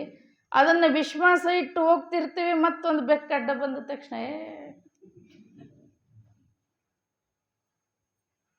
ಅಂದರೆ ಲಿಂಗಯ್ಯನಿಗಿಂತ ಬೆಕ್ಕೇ ದೊಡ್ಡದು ನಮಗೆ. ಬೆಕ್ಕಡ್ಡ ಬಂದ್ಬಿಡ್ತು, ಏನಾಕತ್ತೋ ಏನು. ಮತ್ತು ನಿಮಗೆ ಲಿಂಗಯ್ಯ ಹೆಂಗೆ ಯಶಸ್ಸು ಕೊಡ್ತಾನೆ ನೀವು ಅದರ ಮೇಲೆ ವಿಶ್ವಾಸ ಇಟ್ಟರೆ. ಪೂಜೆ ಮಾಡಿ ಹೊರಟಿರ್ತಾರೆ, ಆ ಮಕ್ಕಳು ಮೊಮ್ಮಕ್ಕಳು ಗೊತ್ತಾಗೆಲ್ಲ ಬಂದು ಅಜ್ಜಿ ಅಜ್ಜಿ ಎಲ್ಲಿಗೆ ಹೋಗ್ತಿ ಅಂತ ಕೇಳ್ತಾರೆ. ಅಜ್ಜ ಎಲ್ಲಿಗೆ ಹೋಗ್ತಿ? ದರಿದ್ರ, ನಾವು ಒಳ್ಳೆ ಕೆಲಸಕ್ಕೆ ಹೊಂಟಿದ್ದೆ, ಎಲ್ಲಿಗೆ ಹೋಗ್ತೀಯ ಅಂತ. ಅಲ್ಲಿ ನಿಮ್ಮ ಕಡೆ ಅಂತಿರಲ್ಲ ಗೊತ್ತಿಲ್ಲ, ನಮ್ಮ ಕಡೆ ಎಲ್ಲಿಗೆ ಅಂತ ಕೇಳಿದ್ರೆ ಅಪಶಕುನ ಅಂತ. ಎಲ್ಲಿಗೆ ಹೋಗ್ತೀಯಾ ಅಂತ ಕೇಳಿದ್ರೆ, ನೀವು ಹೋಗಿ ಬಸ್ ಹತ್ತುತ್ತಿರಲ್ಲ, ಕಂಡಕ್ಟರ್ ಏನಂತ. ನೀವು ಹೋಗಿ ಆಟೋ ಹತ್ತುತ್ತಿರಲ್ಲ, ಆಟೋ ಡ್ರೈವರ್ ಏನಂತ.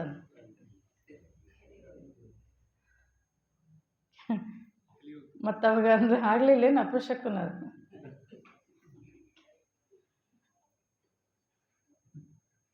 ಯಾರ ಮೇಲೆ ವಿಶ್ವಾಸ ಇಲ್ಲ? ದೇವ್ರ ಮೇಲೆ ವಿಶ್ವಾಸ ಇಲ್ಲ. ವಿವೇಕಾನಂದರು ಒಂದು ಕಡೆ ಒಂದು ಮಾತನ್ನು ಹೇಳ್ತಾರೆ, ನೀವು ಹೊರಗಡೆ ಹೋಗ್ಬೇಕಾದ್ರೆ ಮೊದಲು ನಿಮ್ಮ ಮುಖ ಕನ್ನಡಿಗೆ ನೋಡ್ಕೊರಿ ಅಂತ. ಮುಖದಲ್ಲಿ ಗೆಲುವಿದ್ರೆ, ವಿಶ್ವಾಸ ಇದ್ದರೆ ಮಾತ್ರ ಹೊರಗಡೆ ಹೋಗ್ರಿ. ನಿಮ್ಮ ದರಿದ್ರ ಮುಖ ಜೋಲು ಹಾಕ್ಕೊಂಡು ಹೊರಗಡೆ ಹೋಗಿ ಅದನ್ನೇ ಹರಡಬೇಡ್ರಿ ನೀವು ಅಂತ. ವಿಶ್ವಾಸದಿಂದ ಹೋಗ್ರಿ, ದೇವರ ಮೇಲೆ ನಂಬಿಕೆಯಿಂದ ಹೋಗ್ರಿ, ಖಂಡಿತ ಯಶಸ್ಸನ್ನು ಆಗೇ ಆಗ್ತದೆ ಎನ್ನುವಂಥ. ಇವತ್ತು ಏನು ಜಗತ್ತಿನಲ್ಲಿ ಗೆದ್ದವರಿದ್ದಾರೆ, ಅವರೆಲ್ಲರೂ ವಿಶ್ವಾಸದಿಂದನೇ ಗೆದ್ದಿರೋದು. ಎಲ್ಲರೂ ಗೆದ್ದಿರೋದು ವಿಶ್ವಾಸದಿಂದ, ದೇವರಲ್ಲಿ ನಂಬಿಕೆಯಿಂದ, ಆತ್ಮಬಲ. ಅಷ್ಟವಿಧಾರ್ಚನೆ ಷೋಡಶೋಪಚಾರವ ಮಾಡುವುದು, ಮಾಡಿದ ಪೂಜೆಯ ನೋಡುವುದು, ಶಿವತತ್ವ ಗೀತವ ಹಾಡುವುದು, ಶಿವನ ಮುಂದೆ ನಲಿದಾಡುವುದು, ಭಕ್ತಿ ಸಂಭಾಷಣೆಯ ಮಾಡುವುದು, ಕೂಡಲ ಸಂಗನ ಕೂಡುವುದು. ಮುಗೀತು. ಇಷ್ಟೇ ಮಾನವ ಜೀವನ ಸಾರ್ಥಕತೆಯನ್ನು ಪಡ್ಕೊಳ್ಬೇಕಾದ್ರೆ ನಾವು ಮಾಡಬೇಕಾಗಿರ್ತಕ್ಕಂಥದ್ದು. ಹಾಗಾಗಿ ಒಂದಿಷ್ಟು ಪ್ರಾರ್ಥನೆ, ಪೂಜೆ ನೀವೆಲ್ಲ ಗ್ರೇಟೇ. ಯಾಕೆಂದರೆ ಪ್ರತಿ ಭಾನುವಾರ ಪ್ರಾರ್ಥನೆಗೆ ಬರಬೇಕು ಅಂತಕ್ಕಂಥ ಒಂದು ಇಚ್ಛೆ ಏನಿದೆ ಅಲ್ಲ, ಅದು ಎಷ್ಟೋ ಜನಗಳ ಜನ್ಮಗಳ ಸುಕೃತನೇ ಅದು. ಯಾಕೆ ಜೈರಾಬಾದಲ್ಲಿ ಇದ್ದವರಿಗೆಲ್ಲ ಬರಬೇಕನ್ಸಲ್ಲ ಇಲ್ಲಿ. ಅದು ಕೆಲವರಿಗೆ ಯಾವಾಗ ಭಾನುವಾರ ಬಂದತ್ತೋ, ಯಾವಾಗ ಪ್ರಾರ್ಥನೆ. ನಾನು ಮೊನ್ನೆ ಹೇಳಿದೆ, ಅದು ಯಾಕೆ ಎಲ್ಲರಿಗೂ ಬರಬೇಕು ಅನ್ಸಲ್ಲ ಅಂದರೆ, ಅದು ಬರಬೇಕು ಅನ್ನಿಸ್ಬೇಕು ಅಂತಿಲ್ಲ ದೇವರ ಸೃಷ್ಟಿಯಲ್ಲಿ ಅಂತ. ಎಲ್ಲರಿಗೂ ಬರಬೇಕು, ಎಲ್ಲರಿಗೂ ಪ್ರಾರ್ಥನೆ ಮಾಡಬೇಕು ಅಂತ ಅವನ ಸೃಷ್ಟಿಯ ಉದ್ದೇಶ ಅಲ್ಲ ಅದು. ಸಾವಿರಕ್ಕೊಬ್ಬ ಸತ್ಯ, ಲಕ್ಷಕ್ಕೊಬ್ಬ ಭಕ್ತ, ಕೋಟಿಗೊಬ್ಬ ಶರಣ. ಬಟ್ಟ ಬಯಲೆಲ್ಲ ಗಟ್ಟಿಗೊಂಡಡೆ, ಸ್ವರ್ಗ ಮರ್ತ್ಯ ಪಾತಾಳಕ್ಕೆ ಟಾವಿನೆಲ್ಲಿಯದು. ಮೇಘದ ಜಲ ಎಲ್ಲ ಮುಕ್ತಾದಡೆ, ಸಪ್ತ ಸಮುದ್ರಕ್ಕೆ ಉದಕವೆನ್ನೆಲ್ಲಿಯದು. ಹಾಗೆ ಹುಟ್ಟಿದ ಮನುಜರೆಲ್ಲ ನೆಟ್ಟನೇ ಶಿವಜ್ಞಾನಿಗಳಾಗ್ಬಿಟ್ರೆ ಭವಕ್ಕೆ ಬೀಜವೆನ್ನೆಲ್ಲಿಯದು. ಹುಟ್ಟು ಸಾವುಗಳು ನಡಿಬೇಕಲ್ಲ ಈ ಜಗತ್ತಿನಲ್ಲಿ. ಅದಕ್ಕೆ ಸಾವಿರಕ್ಕೊಬ್ಬ ಸತ್ಯ, ಲಕ್ಷಕ್ಕೊಬ್ಬ ಭಕ್ತ. ಹಾಗಾಗಿ ತಾವೆಲ್ಲರೂ ಕೂಡ ಪ್ರಾರ್ಥನೆಯನ್ನು, ಸತ್ಸಂಗವನ್ನು, ಬಹಳ ದೊಡ್ಡ ಶಕ್ತಿ ಇರ್ತದೆ. ನಾವು ವೈಯಕ್ತಿಕ ಕೂತ್ಕೊಂಡು ಪ್ರಾರ್ಥನೆ ಪೂಜೆ ಮಾಡೋದಕ್ಕಿಂತ ಸಾಮೂಹಿಕ ಪ್ರಾರ್ಥನೆಯಲ್ಲಿ ಸಾಕಷ್ಟು ಒಂದು ಬೆನಿಫಿಟ್, ಆ ದೇವರ ಒಂದು ಈ ಒಂದು ಕಾಸ್ಮಿಕ್ ಎನರ್ಜಿ ಅಂತೇನು ಹೇಳ್ತೀವಿ, ಶಕ್ತಿ ಕಣಗಳು ಓತಪ್ರೋತವಾಗಿ ಅದರಲ್ಲಿ ಇಲ್ಲಿ ಯಾರು ಎಷ್ಟು ಭಕ್ತಿಯಿಂದ ಸಾಮೂಹಿಕವಾಗಿ ಕೂತಾಗ ದೇವರಲ್ಲಿ ಒಂದು ಪ್ರಾರ್ಥನೆಯನ್ನು ಮಾಡ್ತಿರ್ತಾರೆ, ಅವ್ರ ಮೇಲೆ ಏನು ಹರಿದು ಬರ್ತದೆ ಅಂತಕ್ಕಂಥದ್ದು ಅದು ಒಂದು ಇದು ಅದು. ಹಾಗಾಗಿ ಆ ಸಾಮೂಹಿಕ ಪ್ರಾರ್ಥನೆಗೆ ಧ್ಯಾನ ಇವಕ್ಕೆಲ್ಲವೂ ಕೂಡ ಈ ಒಂದು ಈ ಸೃಷ್ಟಿಯಲ್ಲಿ ಅತ್ಯಂತ ಪ್ರಾಮುಖ್ಯತೆ ಇರ್ತಕ್ಕಂಥದ್ದು. ತಾವೆಲ್ಲರೂ ಬಂದು ಪ್ರಾರ್ಥನೆಯನ್ನು ಪ್ರತಿ ಭಾನುವಾರ ಮಾಡ್ತಾಯಿದ್ದೀರಿ. ತಮ್ಮೆಲ್ಲರಿಗೂ ಕೂಡ ಧನ್ಯವಾದವನ್ನು ಸಲ್ಲಿಸ್ತಾ ನನ್ನ ಮಾತನ್ನು ಮುಗಿಸ್ತೇನೆ. ನಮ್ಮ ಬಸವೇಶ್ವರ ಫಂಕ್ಷನ್ ಹಾಲ್ನಲ್ಲಿ ಈಗ ಮಾತಾಜಿಯವರಿಂದ ಪ್ರವಚನ ನಡೆದು, ಆ ಪ್ರವಚನ ಎಷ್ಟು ಜನ ಹೊಂಟ್ರ ಅಂದ್ರೆ ನಾವು ಗೆಸ್ ಮಾಡಿಲ್ಲ. ಇವ್ರ ಮಾತುಗಳು ಕೇಳಿ, ಪ್ರವಚನ ಮಾತುಗಳು ಕೇಳಿ ಎಷ್ಟು ಜನ ಹೊಂಟದ ನಮ್ಗೆ ಭಾಳ ಸಮಾಜದವ್ರಿಗೆ ಭಾಳ ಆನಂದ ಆಗುತ್ತೆ. ಇನ್ನಿಷ್ಟು ಹೆಚ್ಚು ಜನ ಬರಬೇಕು. ಗಂಡಸರು ಕಮ್ಮನ ಹೆಣ್ಮಕ್ಳೇ ಹೆಚ್ಚಿಗೆ ತಿಂತೀನಿ. ಅದಕ್ಕೆ ನಾ ಅಂಬತ್ತೇನಂದ್ರೆ ಎಲ್ಲರೂ ಕೂಡ ಗಂಡಸರು ತಮ್ಮ ಎಲ್ಲ ಫ್ರೆಂಡ್ದವರಿಗೆ, ಮನೆಯದವರಿಗೆ ಎಲ್ಲರಿಗೆ ಕರ್ಕೊಂಬಂದು ಇನ್ನಿಷ್ಟು ಏನಂದ್ರೆ ಕಾರ್ಯಕ್ರಮ ಇಂಥ ನಿಮ್ಗೆ ಒಳ್ಳೆಯ ಒಂದು ವಿಚಾರವನ್ನು ಶಾನತತ್ವವನ್ನು ಕೇಳಕ್ಕೆ ಭಾಳ ನಿಮ್ಗೆ ಮತ್ತು ಸಮಯ ಸಿಗಲ್ದು, ಇಂಥವ್ರಿಗೆ ಸಿಗಲ್ದು. ಮಾತಾಜಿ ಅಂಥವ್ರಿಗೆ ಹೇಳೋರು ನಾವು ಎಷ್ಟೋ ಜನ 69ರಿಂದ ಭಾಳ ಪೂಜೆಗೆ ಕರೆಸಿದೆವು. ಅದನ್ನು ನಿಮ್ಮಂಗ ಹೇಳೋರು, ನಿಮ್ಮ ಎದುರು ನಾವು ತಾರೀಫ್ ಮಾಡಿ ಹೊಂಟಿದಮ್ಮ. ಇದ್ದಿದ್ದು ಮಾತು ಹೇಳ್ತೀರಿ, ನಿಮ್ಮಂಗ ಇಷ್ಟು ಸರಳವಾಗಿ ಒಂದು ಉದಾಹರಣೆ ಕೊಟ್ಟು ಏನು ಹೇಳ್ತೀರಲ್ಲ, ಆ ದೊಡ್ಡ ಒಂದು ವಿಷಯ. ನಮಗೆ ಧನ್ಯವಾದ. ಇನ್ನೇನಲ್ಲ ಹೆಚ್ಚಿದೆಲ್ಲ ಬಂದು ಈ ಫಂಕ್ಷನ್ ಹಾಲ್ ನಡೆಯುವಂಥ ಈ ಪ್ರವಚನ ಕಾರ್ಯಕ್ರಮವನ್ನು ತಾವು ಯಶಸ್ವಿ ಮಾಡಬೇಕಂತ ತಮ್ಮ ಎಲ್ಲರಿಂದ ಸಮಾಜ ಪರವಾಗಿ ಮನವಿ ಮಾಡ್ಕೊತಾ ಇವತ್ತಿನ ಪ್ರಸಾದ ನಮ್ಮ